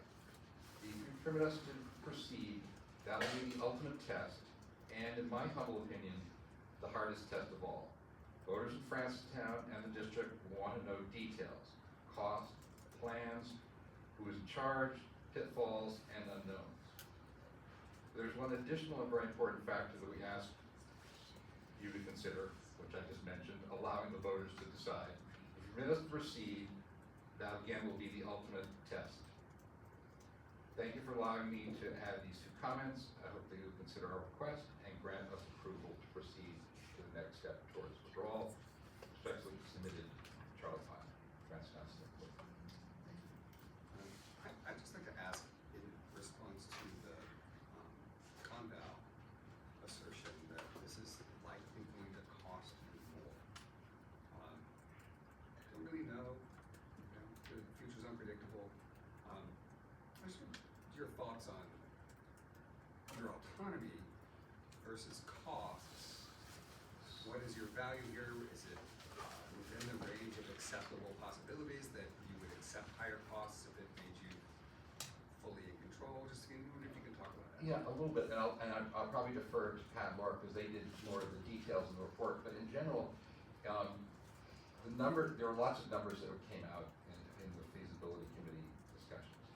And when we were putting together the numbers, we went with the higher end of numbers. they said, well, there's economy of scale. The Condell district has been able to get, for example, fuel at a better price. Before I was a select board member, I spent 25 years as chair of the budget committee in Francistown.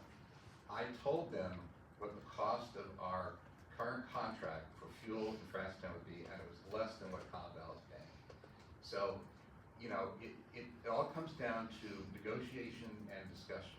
But when we were putting the numbers together, we went with a higher number. The bond came up for possibly purchase of our elementary school.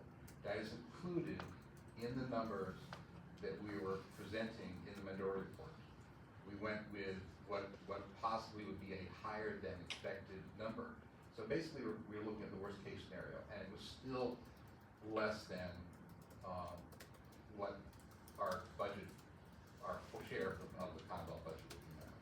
I'll ask, Chad or Laura if you want to add anything. Yeah, sure. I mean, a couple of the assumptions that we included in there that were cited earlier. One was the need to contract services from Condell for shared services. That was, a very conservative assumption, and the assumption on that was that we would pay 50% of the cost of those shared services, and we would be very unlikely to receive 50% of the service there. Special ed cost is something that's come up several times, and we used the special ed estimate that was provided by Condell School District, and then we, slapped on $100,000 a year, in contingency to build a trust fund for that. So, we've been using the Condell generated financial model to run all of our numbers, and so we used their information that they provided to us, and then applied safety factors and measures of conservatism on top of that. And that was sort of our approach there. And our goal has been to do everything we can to try to pursue a cost-neutral approach out of respect for the other towns within Condell.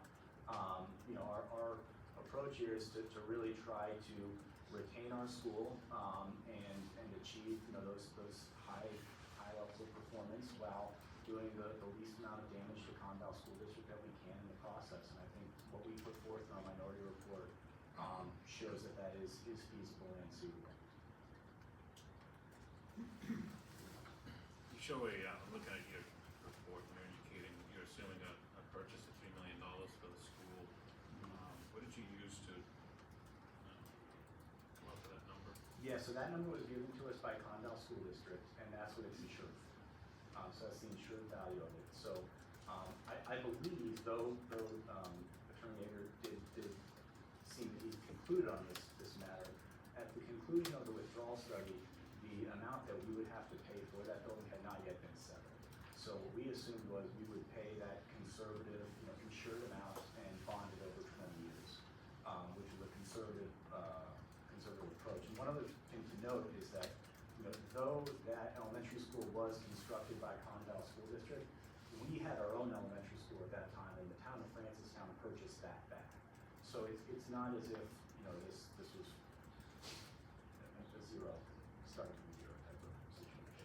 If I can add, this is a legal question because the RSA indicates the responsibility for the new school district to pay improvements. So the question at hand is building a new school from scratch an improvement?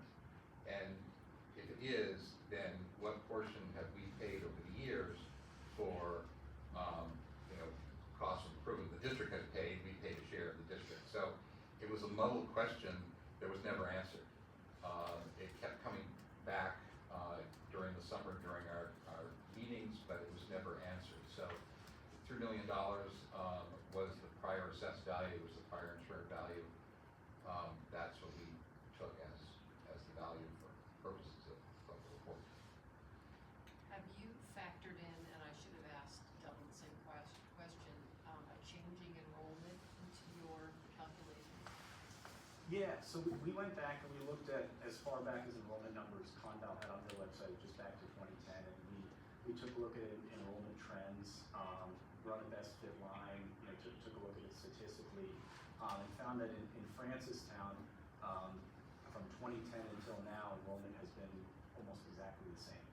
It's gone through some fluctuations, it's a smaller school, but in Francistown itself, virtually no change there. other, nice thing about the approach here is that we intend to bring 5th grade back to our elementary school. The way the district is configured right now, the elementary school is K through 4, the middle schools are 5 through 8, and then the high school is 9 through 12. So bringing 5th grade back to our elementary school would help bring some folks back, and then we'd also like to offer a preschool in the elementary school as well. So what we've also found too in interviewing other small towns that have taken their elementary schools into an independent school district is that they've found that it does happen to get higher levels of engagement with the community, and as a result, can often result in folks who are otherwise sending their kids to private schools or homeschooling them being drawn back to the elementary school, which would be a nice collaboration, whether it be full-time or part-time. Just a question. I have no issues with the financial projections you put out there. I've got a little bit of history with school districts starting on far, far less, charter schools specifically. $10,000 per student, making us excel beyond belief. I guess my question is more of partnering, teaming up with the older grades and the older students, whether it's with Conval or with other schools or private schools or charter schools or the like. You're putting in, how many of your enrollment fall into that category, the older students, the middle and high school? Yeah, so I think it's it's about 2/3 would be middle school and high school. And your budget shows roughly $25,000 per. Yeah, that was a conservative estimate that was recommended by Conval School District to make sure that tuition number is essentially cost neutral, but it's substantially more than other tuition rates we've looked at throughout the state.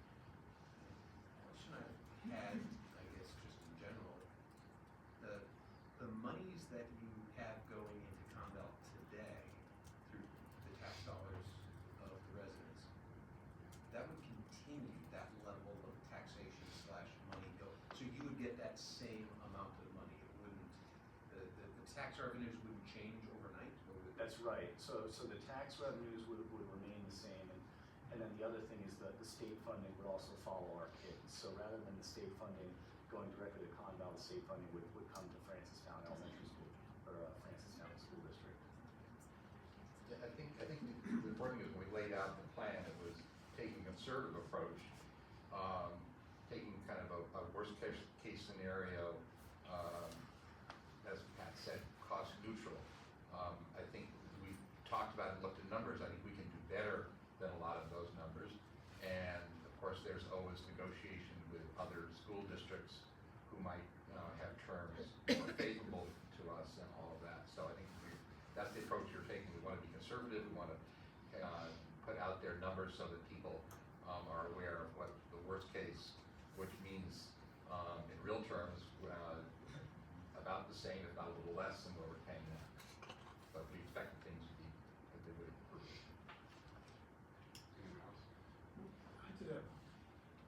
So we've talked a lot about numbers, feasibility.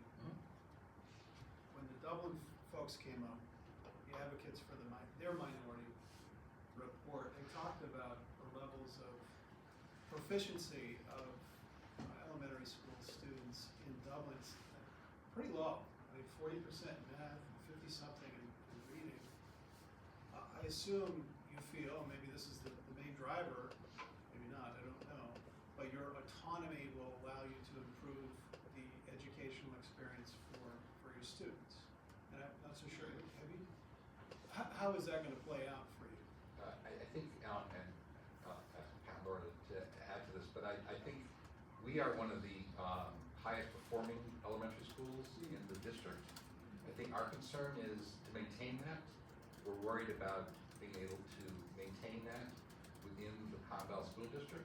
And also, I think once our students leave the elementary school, what is the quality of education they're getting beyond that? Bringing control back into our own school district, I think it would allow us to better review and support that. Francistown is the highest performing elementary school in the Conval district. And part of retaining that.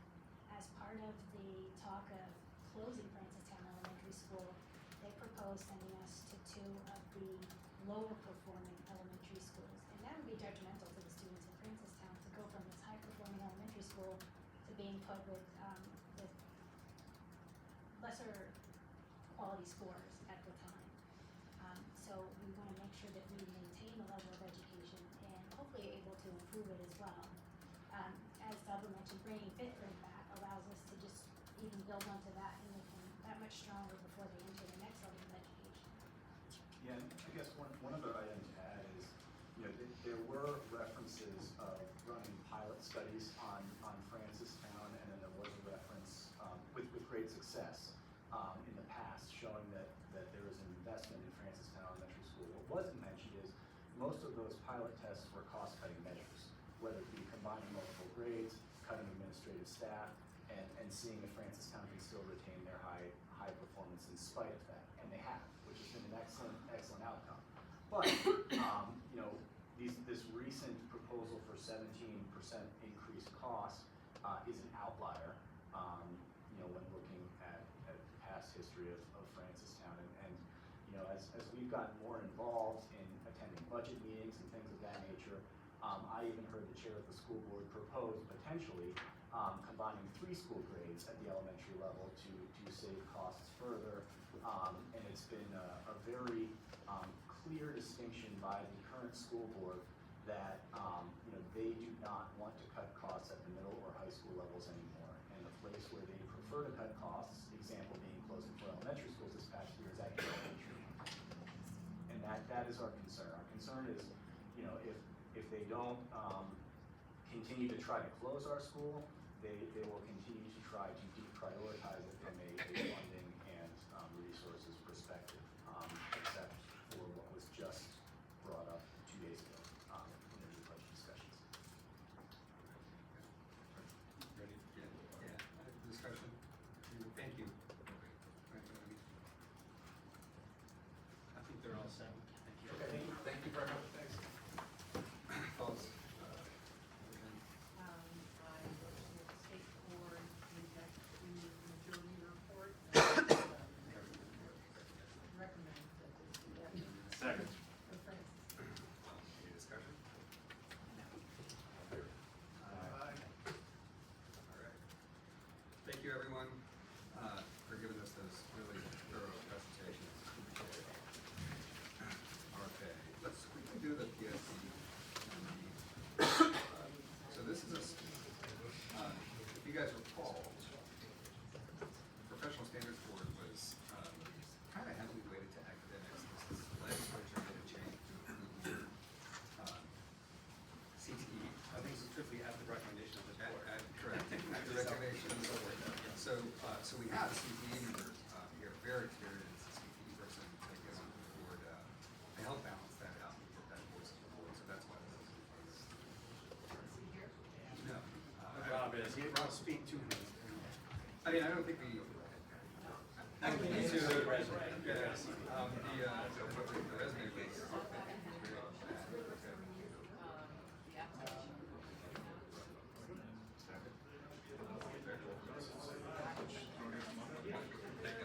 Thanks anyway. Good news just keeps coming. Yeah. There you go. You might stay forever. Okay. Who's gonna take a one? I think perhaps we should offer your services. We work for a client. Just so how to operate. Honestly, not my place, but I appreciate So that. they were, at some point, just bring me a so they were gonna be here for years. So we're gonna take them off. We just remember, so you actually have to vote to accept the innovation plan. So they're online still. Okay, oh my goodness, okay, so we did that. All right, so we had a little confusion of what we had to do there. All right, so let's do that. Do you want me to bring them forward, or do you? No, I think we're okay. I think we're fine. I mean, we're gonna go by the plan itself. Does anybody have any questions?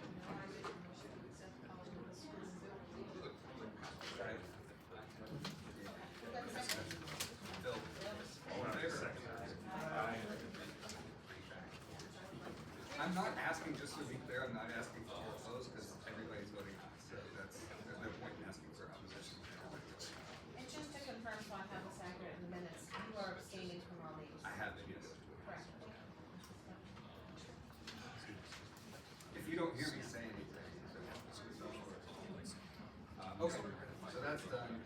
Lunch break? Is lunch here? Yes. Why don't we do that and take a very short lunch break?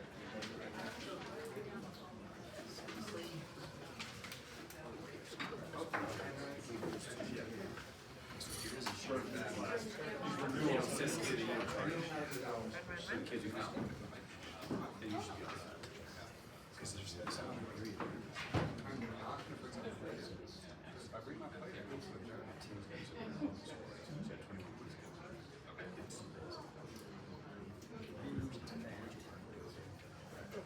And so they're like, wait a minute, I gotta pick this up.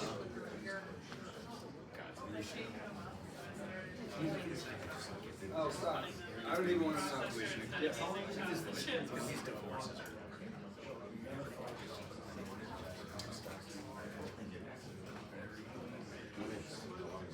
You're like a week in advance. Okay, that's okay.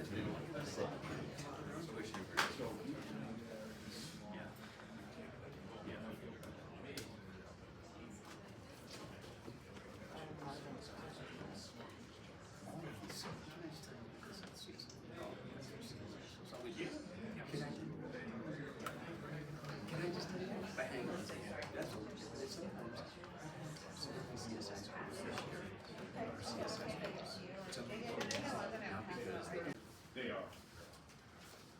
Structured. Talbot Charter School office here at the Department of Ed introducing Chris Smith and Liberty Ebright. They are with Granite Valley Prep, who are in the process of applying for a charter in the Keene area. So at this point, I'll turn it over to them, and y'all are ready. Good afternoon, Commissioner, Board Chair, and the rest of the board. My name is Christopher Smith, and this is Liberty Bright, and we are here today to ask for the board's approval of the Granite Valley Preparatory Chartered Public Schools Charter application. We are sponsoring this initiative as two certified New Hampshire experienced educators. Over the past 10 years, I served as principal of two private schools in Keene, and I'm currently a professor at Franklin Pierce University and work as a student navigator there as well. I have a BA in philosophy and English from Rutgers and a master's in English and writing from Hofstra. As Chris mentioned, my name is Liberty Ebright. I have been working as an educator for over 15 years in both private and public schools, in regular education as well as special education, and from preschool all the way to high school. I hold a BA in Sociology and History from Gonzaga University and an MSW from the University of Washington. The last 4 years, I've worked alongside Chris as a school counselor. In the fall of 2020, we opened a private high school in Keene named Our Lady of Mercy Academy, a college prep-centered parochial school that currently serves students in grades 9 through 12. We opened it without any funding from our parent organization, and we raised over $1.3 million throughout the opening period in order to sustain our efforts. We began the school with 16 students and grew it to 77 over the first 4 years. We were also able to get the high school NEASC accredited in the first 3 years, something we would work toward for Granite Valley Prep as well. And during our founding process, we created, for that private school, we created a new board bylaws, a rich curriculum framework, student and family handbooks, and everything else needed to begin a new high school and then some. Throughout our time founding, planning, and creating our private high school, we saw that the need for a high school that focuses on lifelong learning and a college prep curriculum was justified, but that the cost of such a school proved expensive for many motivated students and families. By offering a public chartered school that truly prepares students for the next stage in their educational endeavors, whether that is a 4-year university, 2-year college, or post-secondary trade school, we can meet the needs of families and students that desire a challenging and thought-provoking curriculum that encourages responsibility, organization, and hard work. Throughout our process, we have partnered with Blundell Accounting, Osceola Realty, Keene State College, and the law offices of Wyatt and Associates. Throughout my time as a professor at both Franklin Pierce and River Valley, I've encountered an overwhelming number of first-year college students that are very underprepared for that next stage of their scholarly development. And the need for schools that focus on preparing students to succeed is growing. By adapting the parallel curriculum model, faculty will be able to focus on students that want to be challenged, but at the same time design units and modules that will assist those scholars who are only in the early stages of their passion for the learning process.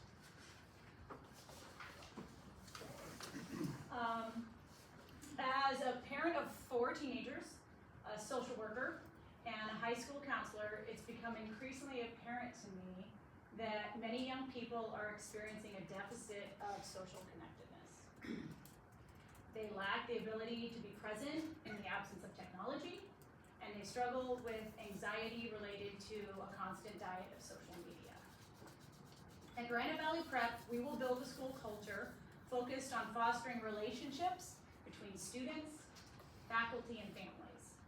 Our commitment to a small school with no more than 150 students, where all administrators are also teachers, where students do not have access to their cell phones during the school day, where we gather as a school community once a week to share a community meal and a mindfulness session, and where a citizenship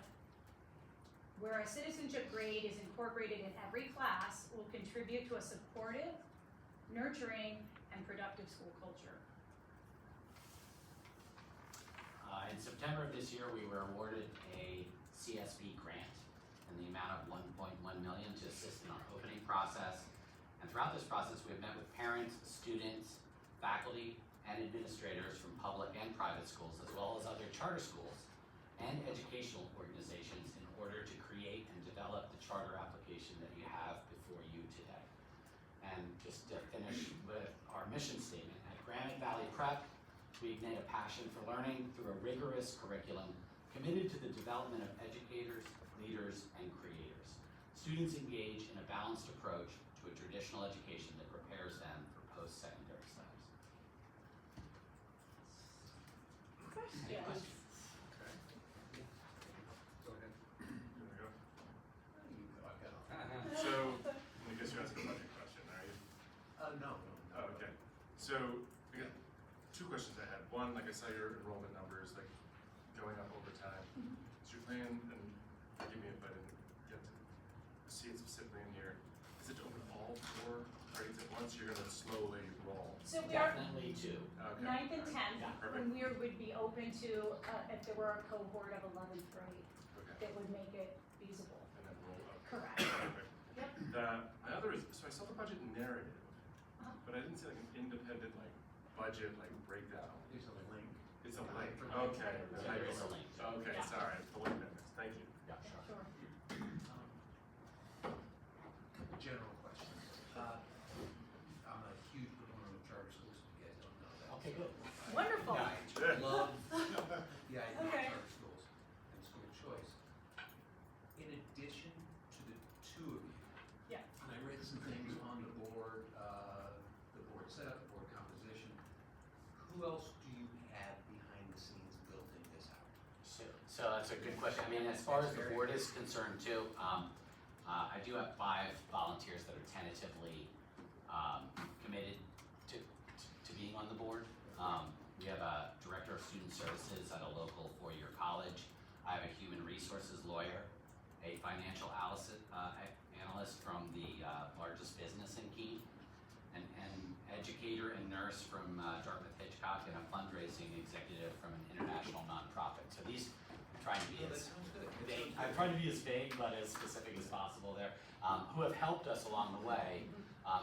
But we've been meeting with educators and parents, in order to flesh this charter out. A couple points and maybe one request. Okay. We absolutely need a diverse group of leaders to start a charter school. It's not only a school, but it's a business as well. So Correct. we need someone with business acumen, the legal background, all of that's good. I mean, so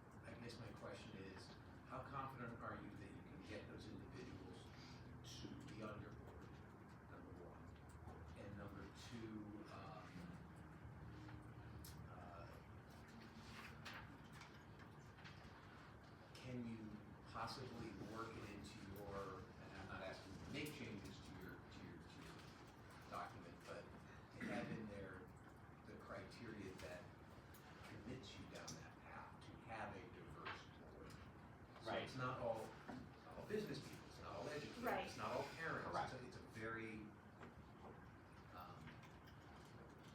diverse thing. I think the, Try to avoid that word. maybe a good spot or a way to incorporate that would be to put it into the makeup of the board. Once we have this established with this diversity, we could Of put it in, experience, diversity of experience and background. and- Right. Yes. Parents to non-parents? So, It's in there. yeah, Yep. it is in the Yep. specifics of it, but, Yeah. but the idea is to make sure that we have parents on board, and some of these that I just listed here are, I mean, they're not parents yet, but they will be the parents of students there. But I think along, in the same way that you're talking about the fact that it is a business, you're right, because, I mean, I have just run, two private schools, which it's all about the business of making sure our enrollment matches up with our budget and our fundraising numbers. So you're absolutely right about that. If you don't have people on the board to help you with that, it's gonna crash pretty quickly. So, I also may have read this incorrectly, but I believe I read that you do not have any current fundraising plans, although you just alluded to potential board member who's an international fundraiser. Right. We have yet to have a charter school that doesn't have a fundraising plan, so that raises a red flag for me. So we do have fundraising plans. It's just not something that we put in, we did not want to budget for those fundraising dollars. We don't like to see it to justify your Right. operations, Mhm. but it has to be in your mindset that you will be fundraising. I mean, I've already met with some donors. When I was opening this private school, I was able to raise about $1.3 million from large donors. And some of these large donors have offered to fund us again, in this respect, as well as there are some that were not able to give toward our project before because it was a parochial school and had a religious base to it, whereas this one does not. And so I feel very confident that I'm going to be able to secure some seed money for our first, at least for the beginning. How many students or potential students do you think there are? I mean, looking at your enrollment projections, what do you think? I know you have it in here. Yep. Top of mind, first. I feel like our maximum was like 150. I mean, that was like we thought would be a dream number was Or 150. not wanting to exceed, because we really envision when we're running at full steam, that there's ideally 30 students per grade level. The idea of having 150 as the upper limit lets you fluctuate when there's a big bubble and there's a bunch of kids that just happen to be in 9th grade that year, or something happens in town and people are looking for something different. We based our numbers off of statewide numbers, which is 3% of New Hampshire children that go to charter schools. Do you, okay, but you want to maybe cap out at 150, or that's a good target Correct. number. Yes. First year, 30, 40, 50? No, we were looking closer to 70, 70. based on what enrollment numbers from our largest schools in the area. I took those numbers from the Department of Ed's enrollment numbers for our area. Have you polled the community or parents and got some letters of intent? Yes. Like, Yes. if you do this, I will send my child. Yes. Yes. Yes, So we we've have. done a lot of- I have it. We have at least 25 right off the bat that we know for a fact will be coming. I mean, and that's not counting another 25 that once we see 25 that come, that we'll know we'll have that next 25. So we do feel very comfortable with that, only because the two of us have built up at least somewhat of a reputation in town for being able to provide a strong educational experience already. So. All right, so I have some questions about your board. So you've sort of listed various qualifications you want for board members, but you don't have board slots for X number of parents, X number of slots for business experience, X number for educators. It's very vague. So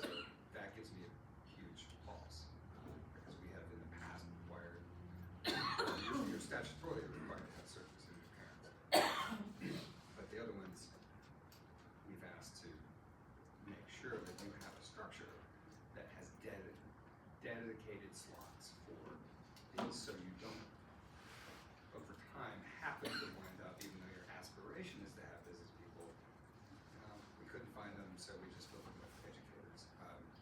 We want to make sure we avoid that. So that's not spelled out in your plan, so that's a debit for me. You also have no fundraising plan that's visible to us. But when you talk about fundraising in your proposal, you talked about events and small scale stuff. Whereas now you're talking about big donors. Those are huge differences from fundraising. So although I don't want to see necessarily written into your budget, well, we're going to do a bake sale and that's going to cover this.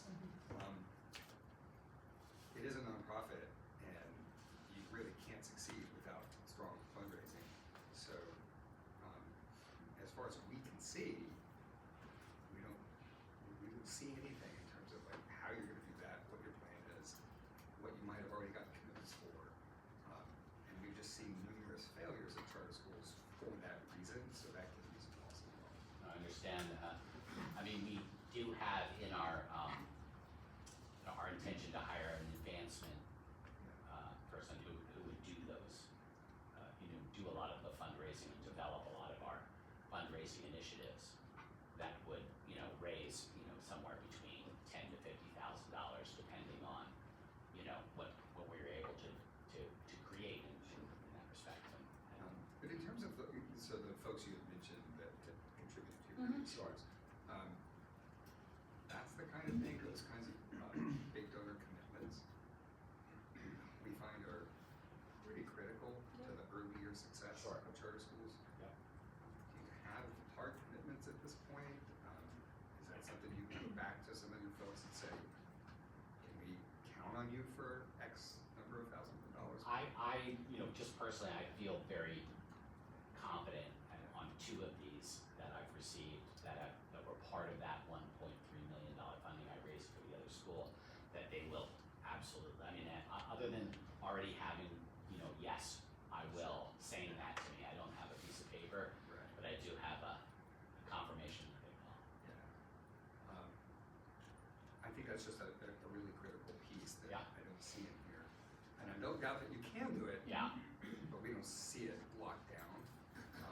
And that gives me some hesitation going forward. And I think, I'm sorry to interrupt, but That's all right. again, I think that's because we did not wanna base our budget Sure. on this. And I don't mean to base your, I know, Yeah, the it's kind of a conversation hard before. spot there where you're thinking about like what you wanna Sure. be able to put forth. And it's not, and I hear you and I understand that. And you Yeah. shouldn't base your ongoing operating budget on that. Correct. But a commitment up front for a certain amount to get you started Right. shows a financial commitment, shows you have donors, it shows you're able to raise money. And it can help get you through as startup money. They've got buy-in. It can help you get you through some rocky times when you have expenses that you don't anticipate and so forth. So I just think it's a critical part of the nonprofit portion of this. So just a little separate, just to distinction, Sure. this is not exactly what you're talking about, but, so they have been recipients of $1.1 million of one of our charter school startup grants. So Yeah. most of the No, no. startup pieces are probably good, but yours is more of an ongoing kind of. Yeah, once you get, if it's really hard to keep a nonprofit going without a commitment of those supportive, pretty large donors. And it gives me some pause here, not seeing that as a component. 'Cause we've had schools come to us with that already lined up, and that's just a reassurance. On your discipline policy too, it's very vague. I'm looking at your handbook. Okay. On pages 21 and 22. I know you probably don't have I it. don't have it. No. So, in the application, establish you're going to do restorative justice, you're going to have kids sit down. We've also had problems with that, disputes that come before us where you have situations of bully being forced, or the victim being forced to confront their bully in ways that are very uncomfortable. In your handbook, and I'm just going to quote, if a student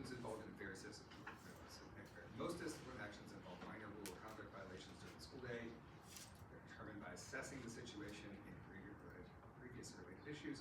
Disciplinary actions range from, and you do a list, but nothing here spells out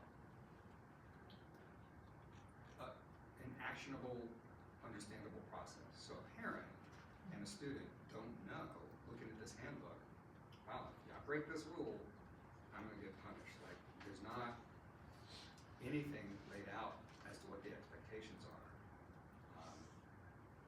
And again, I think you're setting yourself up for a real problem here, because you're gonna have parents and students who don't know, what's a serious infraction, what's not a serious infraction, and I think that kind of stuff really should be spelled out a lot more clearly, because if you're just going on sitting kids down and talking to each other, that can get dicey really quickly.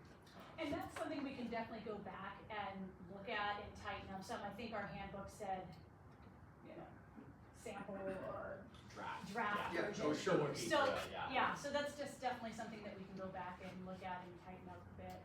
Yeah, and it's just, again, it's not here, so I can only go on what's here. I would build off what the chairman said on his first 2 points as well. I mean, he brought up a concern there, you said you kind of tighten that up. As far as the board composition and my point, his point, I would ask that you put in some of the criteria that we're talking about that you're wanting to do, but you just put it into the document so it's codified. That way, whether you're here or not in 5 years with the same school, if someone else is there, it's codified. Also, from the financial position, I would ask that from fundraising, and I know this from charter schools that have less than, say, 100 students, funds are tight. I mean, it's based off what we politely say are, like panties and chairs. I mean, it really is. It's a business from that standpoint. So it's tough, it's tight, unless you have, a couple hundred students. So that fundraising is important. I would ask that if you don't already have a plan laid out, whether it occurs 100% or not is another thing, but it's a well thought out, like, we're gonna go to these people for fundraising, we're gonna have this event over here, we're gonna do this twice a year, and it comes up to, $10,000 or $20,000, but it's well thought out ahead of time to augment the finances that I know you're going to need in the beginning. So even though not putting it in the budget, like, we don't wanna create a line item for it, cause and when we met with, It's tricky, like, yeah. Caitlin Blundell as we went through all of this. Caitlin's very good. Yeah, and I have she no was, doubt. she was recommending, like, not putting it. And she's right. Oh, Yeah, so. So where does it go? Jim, Yeah. Go over to page, there is it's in the. It is some plan. detail there? Yeah, I mean, Yeah. fairly soon, it's part E in the fundraising plan. Maybe just take a quick look at that and see what they've got in there. Okay. Cause it's not, If it's it's there, not, I didn't see it. it's not addressed, it's fairly detailed. Can I ask a different question while you're looking at that? Yeah. So, totally different topic. Okay. So, oftentimes when schools, charter schools come to us, like, there's a philosophical model, like, right, like Waldorf, Yep. Montessori, like younger, right, like what is the differentiator in, like, the market of your geography of this charter school versus the public schools they go to, that it gets entirely focused on post-secondary education? Okay. Yes, and traditional in the sense that we're staying with the Carnegie credit, we're Yep. sticking with numerical letter grades, we're sticking with So it's a fairly traditional midterms, model. cumulative midterms and finals. It is, when we're calling it a balanced approach to a traditional model, because we do wanna implement, extended learning opportunities when they fit in and make sense. If we can come up with a developed apprenticeship program somewhere in the community, we'd like to use that stuff, but it is traditional. But the differentiator though is that it is like not like we have the college and career ready, right? A lot of Nope, school this districts is- do this, it's yeah. all about college. This is right? about lifelong learning and post-secondary education. If that's what you are looking for your child, that's the school that we're gonna provide. Thank you. Yes. This is a prep school. It's a prep school. It's a prep public school. prep school. Um, It's a cool idea. I mean, mean, I Yeah. read it. It's, Oh. Maybe you should put public before prep. Look, I think you're, Charter Yeah. in your name. I think you've got a really neat school. I think there's Public probably a big prep. demand, in your region for it. Yeah. And no objections to what you're trying to accomplish here, and I think you've got a pretty good proposal. There were just some loose ends that concerned me, particularly with the board. Maybe just a little more fleshing out the discipline and sort of how that's actually gonna work in real time. Giving kids and families also a little more expectation about what kind of transgressions would trigger what level of punishment. You do have a little bit in your handbook to go down. It's not totally big, but I feel like it just struck me as a bit big. Okay. And the board, we always have required a breakdown of positions of qualifications. So how many people have business experience, how many people are educators, how many people are parents. Like that's just something we've always been sticklers for, and that's not in here. So, I mean, because we only, we're looking at, starting with 5 and going to 9, when you. We do it for both, right? Right. So of the 5, you're gonna have this breakdown. This of many the 9. parents and this many. And that's what's in specified. people's charters, Do you have it's the 5 on specific. board It's now? in, yes, it's But that, in. yes, we Within do. the I mean, charter? yeah. Yes. And we feel like, so, and again, this comes with experience with Right. us. Yeah, Making sure that's in the charter, Okay. holds you accountable to it, holds future, if you guys depart or whatever. It's really rock solid. And that division of labor there and of expertise on the board is just really crucial. If you get out of balance, it can pose real problems. So we have not approved a charter without an established board. And that's my In next place. point, is that I hope you have, I know you've got people who are helping you, but Yeah. we always have an actual list of board members to go by, and that gives us also some reassurance too, that, okay, because we have had charters come to us where we've had to go back to them and say, these particular board members aren't cutting it, like they don't actually have the experience you're saying they have. So, I think an actual list of board members is.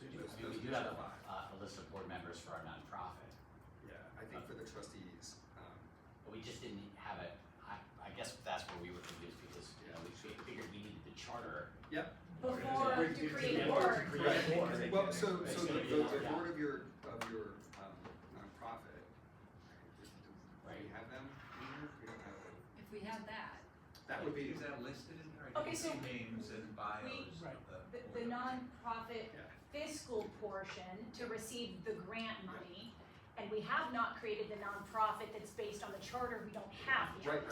right. but what received the money, that's what we need. Oh, Oh, we there- have, I have that we list. have the We list have of the board board members. members, Yes. Yeah. not the trustees. Yeah. But we still need to see the trustee breakdown of, So we would need to put that list in the charter. not the people, not the individuals. Just the breakdown. You need to rank how many parents Actually, you who it is, No, how I many mean, of them how are many parents, how many of them- finance guys. So if you've got the board members for your nonprofit, that's super helpful. Okay. Yes. We'd like to see them individually listed. Okay.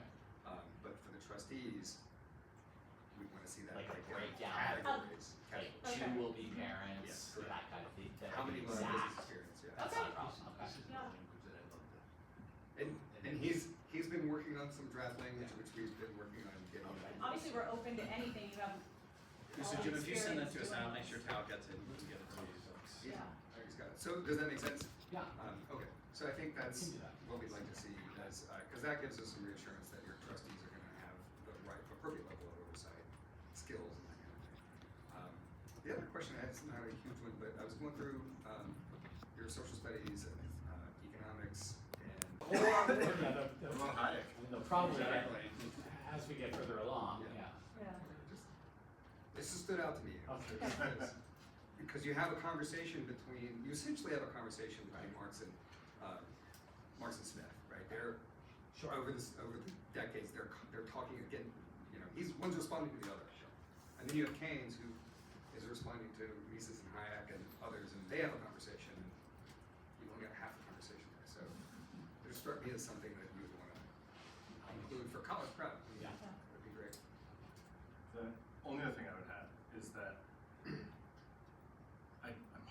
the fact that you started in schools. And then obviously there's like a track record, right? That makes it Yeah. like, that, but also I think, been here long enough to see people come with like the energy you have. There's so much energy and like, and no risk management plan for when enrollment is 2/3 or half what they expect. So like, Well, I think I've got, I mean, it just, I've you have the experience, yeah. right? So all I'm saying is like lean, like you might have to lean on that experience because it's just different running a charter school. Yeah, We no. both can teach, And we're so when planning the on- budget gets tight, we just take on more classes But if I we think have to. sometimes I would see happen is school Yeah. leaders getting pulled into classrooms and they're not doing the leading and all of a sudden it becomes that. So like, I think it's fantastic to have that like flexible skill set. Like it's also, there's nothing against the energy, like I love the idea, I love the like, I'm certainly gonna support that at school, but it's like, I wouldn't feel like I go to sleep time if I wasn't like, there needs to be a plan B. So the fact that you both teach is awesome. However, we had charter schools come through here where the person running the school wore too many hats. Yep. And the school failed. So Yeah, a couple you of them. can't both be Right. teaching and running the school at the same time. No, we have Even to though that's a solution, tag, yes. it's not a solution. Right. And that's also Part-time goes sick back day to having a strong fill-ins, board. you know, Yeah. Yeah. So I think, I mean, for me, I would be a no on this today, but your concept, I think, is potentially very valuable for your region. I think you're gonna have a lot of input when you get this thing started, and I don't think anybody here is against what you're trying to do.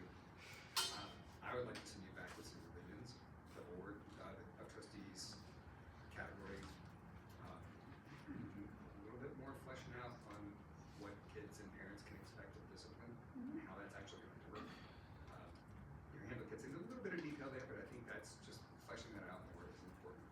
And your donors fundraising, if you have individuals you can get commitments from, that's huge. That just helps us understand, wow, you really do have people who's willing to back your school. And just, we have a lot of years of experience seeing schools that come in with a broad base of financial support committed do a lot better than the ones that have to do events. And you're never gonna raise enough money for events. It's just not gonna happen. Right. And that's just not the way, that is not a feasible plan. You have to do committed supporters.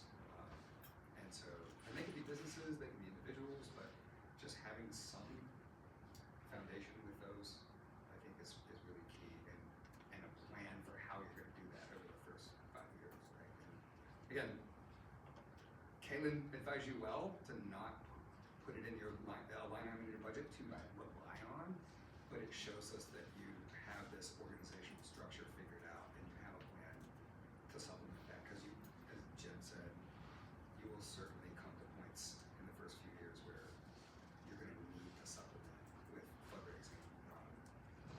And we just wanna see that you have a plan for that. So those are the things that I'd like to see. Anybody else? I second that. I definitely want to say yes. I love charter schools. I love the idea of what you're doing. I think you'll be wildly successful.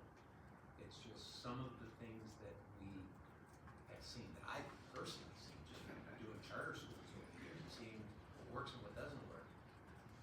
You're saying you're going to do it, and I believe you that you're going to do it, but codifying it in that document, that's your constitution, that's your charter, so just having it in there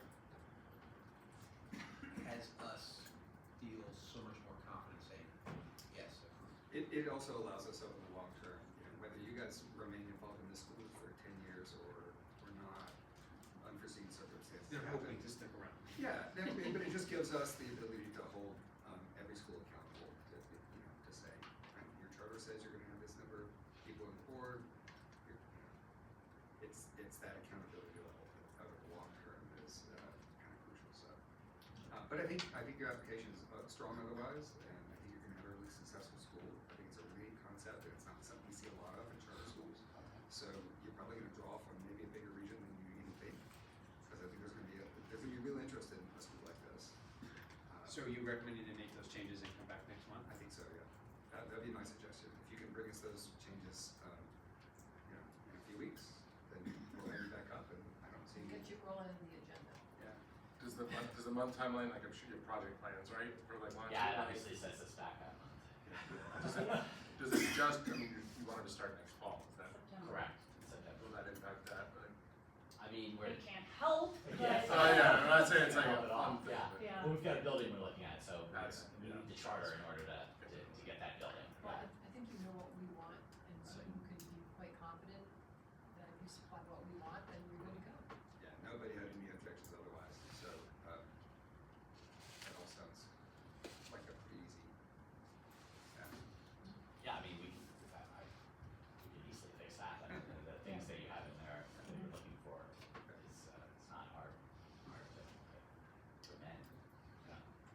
I'm gonna come from far right field somewhere. I wanna just say, Libby, I really appreciate the fact that you mentioned with cell phones. The impact it has. I've read a number of studies from way back. It seems like nobody's paid attention to it until really like just the past year or two. And I'm seeing in a construction project I'm on now at Lowell High School, where they've actually implemented the no cell phones, like they put them in a dock and all that, but, my wife's a teacher, and I hear from her that a lot of faculty resist no cell phone policy. So I applaud what you're doing, because I feel it's a very significant factor in our youth today, very negative, and impacts girls mostly more than Yes. boys. And I think that the kids will come to appreciate Once the they're freedom. Once they're freed from that addiction, like Yeah. that addiction, Yeah. that is true, and that goes for everybody here as well, for adults. And that was, again, for a lot of parents in your region and even beyond, that's gonna be a big factor to attract them to your school, so. Well, thanks, guys. It Okay, was a- we'll make those changes. Thank you both so Oh, I much. don't think we need to officially table it, we'll just get us back up next time. Okay. Thanks. Yeah, and Riverview, yeah. So, are we, so we're non-public for Riverview, right? So, well, we have two items. Yeah, So we have their 1-year renewal, yeah. and then the non-public session. Do we wanna do them both in non-public, or should we do one? Might be both helpful to start off, and then, I think we should do the non-public first. yeah, right, okay.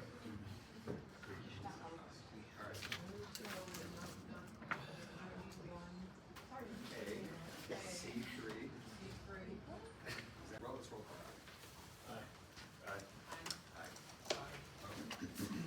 All right, Army renewal, learn everywhere. Christy Johnson. And Christy Johnson on still.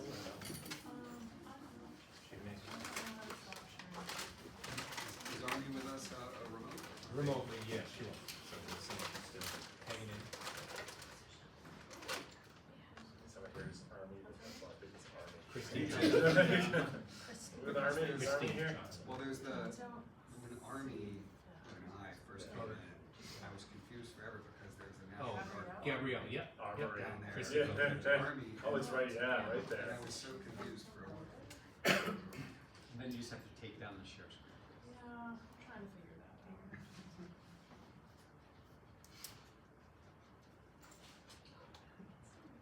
Hello, can you hear me? Right. You can hear you momentarily, you don't. Yep, we're just getting the screen. I just want to take these, unless board members have questions. I don't think we really need a presentation from these renewals. So does anybody have any questions for the Army team on their renewal application? Or staff? No? Okay. Motion? I make a motion to approve the Learn Everywhere program renewal application for Army. Second. All in favor? Aye. Okay. Congrats, Army. Strive to Write renewal. Sure. Yeah, so unless anybody has any questions for that. Any questions? Thanks for waiting, Scott. Yeah. Thanks for persevering. Yeah. No problem. Motion. Wait for it to come up. We'll just wait.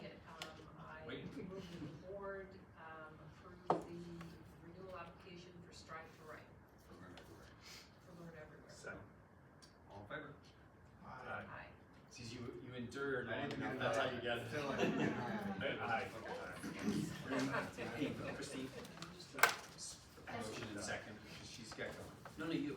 Yeah. Yeah, just, so both of those were, motion by Ann, second by Phil. Everybody voted aye, except for me who abstained.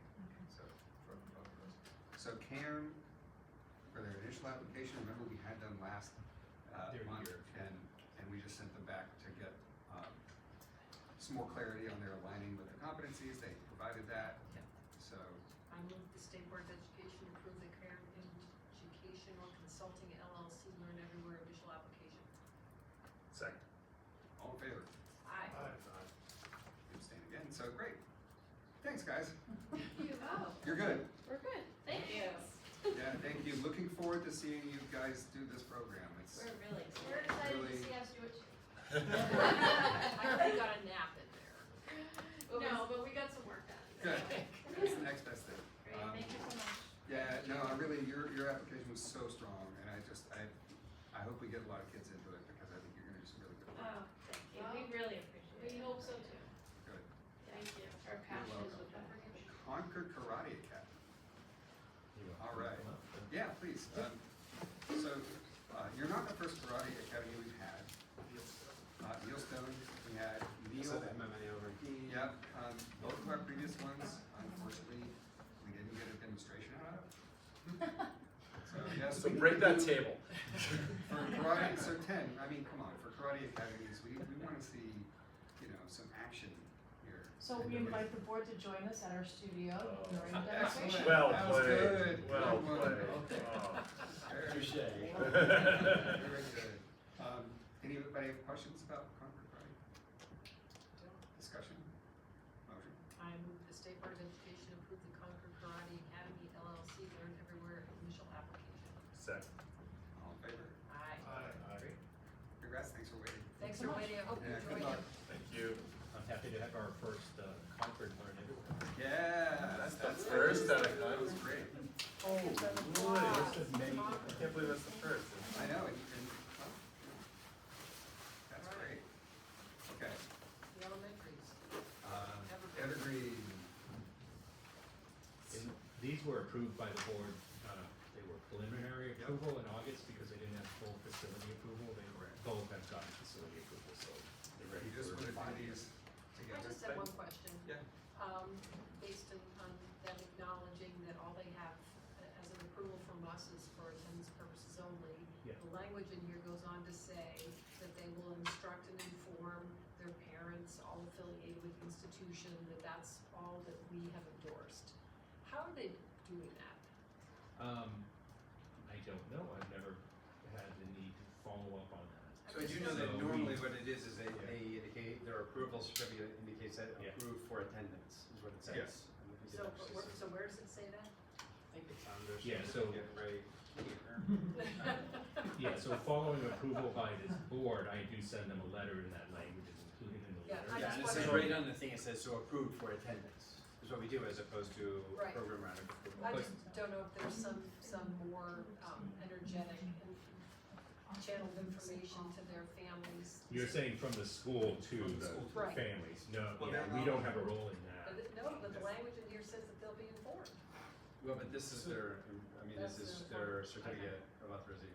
I think, and that gets to a point that I will make, until I'm no longer on this board, anytime I see a 604-page application for something that all we're approving is their attendance, that their calendar. But the rules are still too long. That, yeah, that we gotta do something about these rules. Like, I don't know what I can do to help that, but I want to help rewrite a new one. 2-paragraph rule. Yeah, so I'm just curious. I thought Yeah. there'd be someone here and I could ask them, how do you do this? But they're not, so. No, it would be, each individual school would, they're required to do it, but we do not monitor how they do that. Yeah, and I think that the key that when we put this in there, in response to Helen pushing on it, I think the key was, her biggest concern was advertising. That they weren't promoting, like Right. misleading. And I think that's taken care of, like, they're not allowed to say that, and this makes that Yeah. clear, so. Well, I cannot imagine that people are coming to their school based on any What's that? endorsement or lack of endorsement from us. Their motivation Or is. their government, not public school. Yeah, right. Okay. Thank you. Yeah. All right, I move State Board of Education accepts Commissioner Eldredge's recommendation and authorizes the status of approved to Evergreen Elementary and Regina Maria. Regina Maria, for attendance purposes only. Second. Period of approval shall begin on November 14, 2024, and shall not extend past June 30, 2029. Okay. Second, all discussion, all in favor? Aye. Okay, great. Thank you. We have this minor assignment rule. Julie's not back. Do we have that back? Adopting, did we get that response? Do you want to do consent agenda while we're waiting? Can I do my update, 'cause I'm supposed Yeah, to be, yeah. Jim's gotta leave too, and I Yeah. gotta go to, I'm supposed to be in a meeting I at just 3 want to make sure we get also. our votes done. Like, can we just really quickly do the Oh, consent 'cause he's agenda? gotta go too? Yeah, Yeah, so, okay. Go so ahead, let's do say, the consent agenda and then- anybody have any questions of the meeting minutes? They were very short this time. No, I will love that. I move that we accept the meeting minutes. Okay. Second. Let's just do the whole consent agenda. Second. You can abstain, but that counts as still as a quorum, so you're okay. As a slate. Okay, so she's revising that through the entire consent agenda, so we're approving the meeting minutes and the tuition agreement. Well, let's do them separately because of the abstentions. Okay, let's just go with just make your separate motions first for the minutes. Yes, I move that the State Board of Education approve the minutes. Okay, minutes from last meeting, second by Phil, all in favor? Aye. We've got, do you wanna? I'll say aye. Okay. I'm allowed to. You can, yeah. I wasn't here, am I allowed to? You're allowed to, but you can abstain as well. Throw those eyes around. I'll say aye. Okay, I'm abstaining, so we're good. Okay, Marshwood and Rollins for the school district tuition agreement. I need a motion. Yes, I move that, there we go. I move that we approve the Marshwood and Rollins for tuition agreement. Second. All in favor? Aye. Okay. Commissioners update. Oh wait, can we have, you're not Julie. Can you do Julie? Okay, great. Good afternoon, everyone. Steve Agley. Can you wait and I can? Great, great. Hi. Fine, you can go. These two guys have to roll, right? Yeah. Yeah, but we got So to you're vote. quorum. We need a vote. Okay. So, I would recommend that the board table the rules as we have not heard back Okay. from OLS. So we don't even need a table. We just won't vote on it. Okay. Okay. All right. Thank you. I mean, Thank you, Steve. let's table it just so it's there. I make a motion that we table The requirements for employment minor assignment ED 503.01. Second. All in favor? Aye. Okay, good. Commissioner, go. Okay, so just, And if you need to leave, then all our votes are I've no. got 5 minutes. Okay. No pressure. Go, go, go. Yeah. Viper machine man. Oh.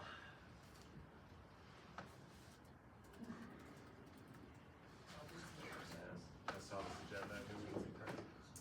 I was hopeful, but one thing that threw us is what I thought would throw us. Okay, so a couple quick things. So, and I'm gonna flag some of these are press releases. First of all, so for new board members, do you guys know about the Friday Forum? I know you probably, no? Okay. But some other folks know about Friday Forum. So if you go to our website, you can sign up for the Friday Forum. If you tell us it's okay, we'll have Kim add you to the list automatically. And we send out something every Friday that just includes updates for school leaders and stuff like that. It's about activities and grants and stuff like that. It's a pretty easy read. Are you guys okay if we stick you on that mailing list? You're not gonna opt out? Okay. Because it includes press releases, which will help you It's useful. as well. So we released a press release this week about our educator renewals. So we had our third highest renewals of educators that we've ever had in the history of the state. 2 years ago was our highest. You can see there's a graph that you can see here. So the trend is up. And this goes to the issue that oftentimes you hear about folks talking about, like, you know, we just can't find educators, stuff like that, but we have quite a high number of educators that are, you know, renewing, so we got the highest number of certs that we have had in a long time. Much of it attributable to the fact that we have a lot of alternative pathways for educators to come through. Do you have that broken down? By the way? What's that? How many are doing the alternative? I do, it's in the release, it's not, I don't have it with me, but Kim, it's in the release, the details. There's a link. And you can see, because it's actually, there is a phenomena that takes place in there, so you'll see, like, I have it broken down by certification, and it's gives you like a 5 or 8 year breakdown of certification. Well, I mean, and what you're gonna find, and so Steve's wandering back in, but we have in some of the areas that we have a shortages, so for example, special education administrator, right? Like we only have 107 opportunities for those in the state. We've got over 400 certified. Superintendents, I think I'm over 2,000 superintendent certs. Principals, okay. Principals, Over 25. 2,000 principals, but I only have 650 schools in my state.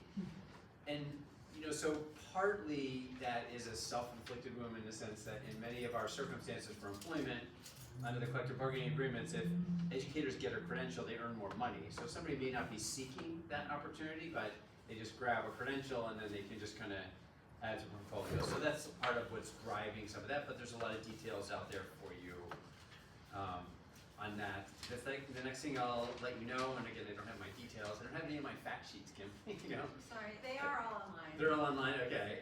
So we released the Education Freedom Account fact sheet, which we issue this time of year every time. 5,321 kids are in the program this year, which is up from, we closed the year at 4,663, so we're continuing to see some growth in that program.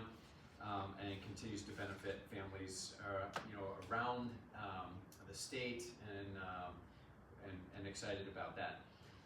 There's another letter. You probably didn't get my text on this one, Kim. We could provide them the special education letter. So there is a formula. This gets a little bit wonky. So the way that we reimburse special education costs in the state, we have a state formula that says for special education costs, up to 3.5 times the average cost of a pupil is the responsibility of the local school district.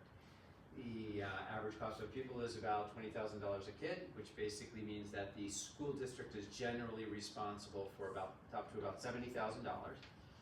Then between 3.5% and 10 times the average cost of a pupil is an 80-20 split, where the school is continuing to pick up their 20% contribution there, and so they're adding into that number. And then above that number is 100% reimbursed by the state, or that's the way the formula is supposed to work. I receive an appropriation from the state to be able to do that. Truthfully, when I first got here, we were reimbursing about 67% of the amount that was eligible, which includes the 80-20 split plus the over 10x. Because of the amount of money, we got more money. I got us from like 22 million, we're at like about 34 million right now. And that covered us. We were at 100% for 2 years, and then we're at 98%. Last year we were around 80 something, but this year the costs have gone, so we have a substantive increase in number of students who've been identified, and the cost per pupil has gone up, and so we're gonna be back at about a 67% reimbursement rate. In the press release that Kim will send out to you all, or the letter that went out to school leaders, we detail this in quite a lot of detail. Pulling from my manufacturing days, I did a volume and a rate variance analysis, because it's just like making airplanes, right? You know, and in terms of, you know, what's driving it, so there's a lot of analysis in there for people to take a look at, but that's a big, you know, a substantive, surprise. Nobody saw that we were going to be that short in terms of the amounts coming in. What do you think is driving that? Any couple of reasons why that? More kids and just inflation. Costs have gone up, you know. So I got more kids. I don't necessarily see that there's been a substantive increase in the numbers of kids. We actually looked at like the top, you know, the most expensive kids and all. You'll see there's a bunch of different analyses in there. So, but I mean, you know, in the state of New Hampshire, we're spending, you know, we're approaching $1 billion a year for special education expenses in the state of New Hampshire. So, so it's a fairly substantive thing. Next thing I want to flag for you is like I love those our little comic book readers. That was kind of fun.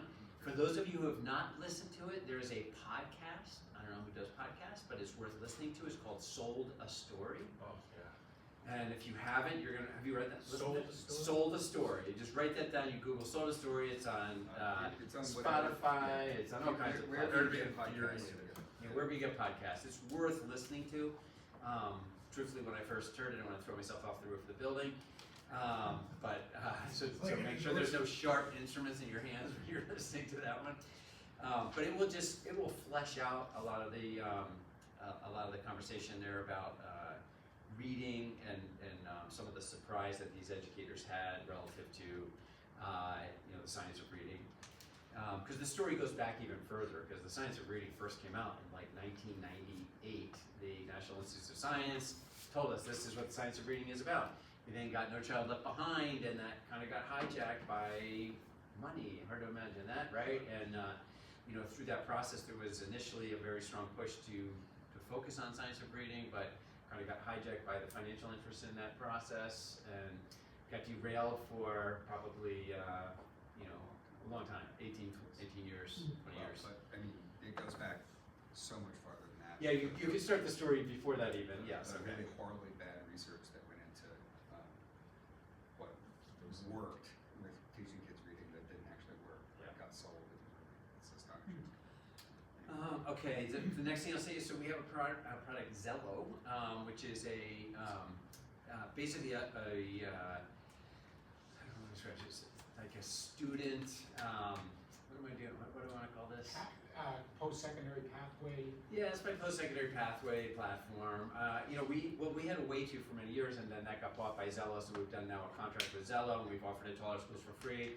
It will take the place of like Naviance and stuff like that, and we did it through, the unique aspect of this is, A, it will save all the schools money, but B, we did it in a partnership with Granite Advantage. So it's kind of like a private-public partnership that we've done to fund this thing, on an ongoing basis for the schools, so pretty excited about the Zello. We've got an art contest going on. Some young ladies from Rochester are going to be painting a mural on the wall as a backdrop to Max the Moose. So very excited about that. And then there is a very exciting event that's taking place this Friday, Bring Back the Trades. Mike Rowe is going to be speaking. It's not, the department didn't do it. It was put on by Amanda Capone, who was driving this. And but Mike Rowe is going to be there and present, and there's, it's pretty much sold out. Tough to get tickets, so don't ask me, right? I can barely get them, truthfully. Just excited to celebrate, the trade opportunities in the state, and we're going to have the Mobile Access to Possibilities Winnebago will be over there advertising the Department of Education. So we're excited about that, and VR is going to have a presence there as well, trying to recruit those, VR opportunities for individuals. So that is the commissioner's update. Real quick. Yes. You mentioned special ed funding. It's not a catastrophic aid.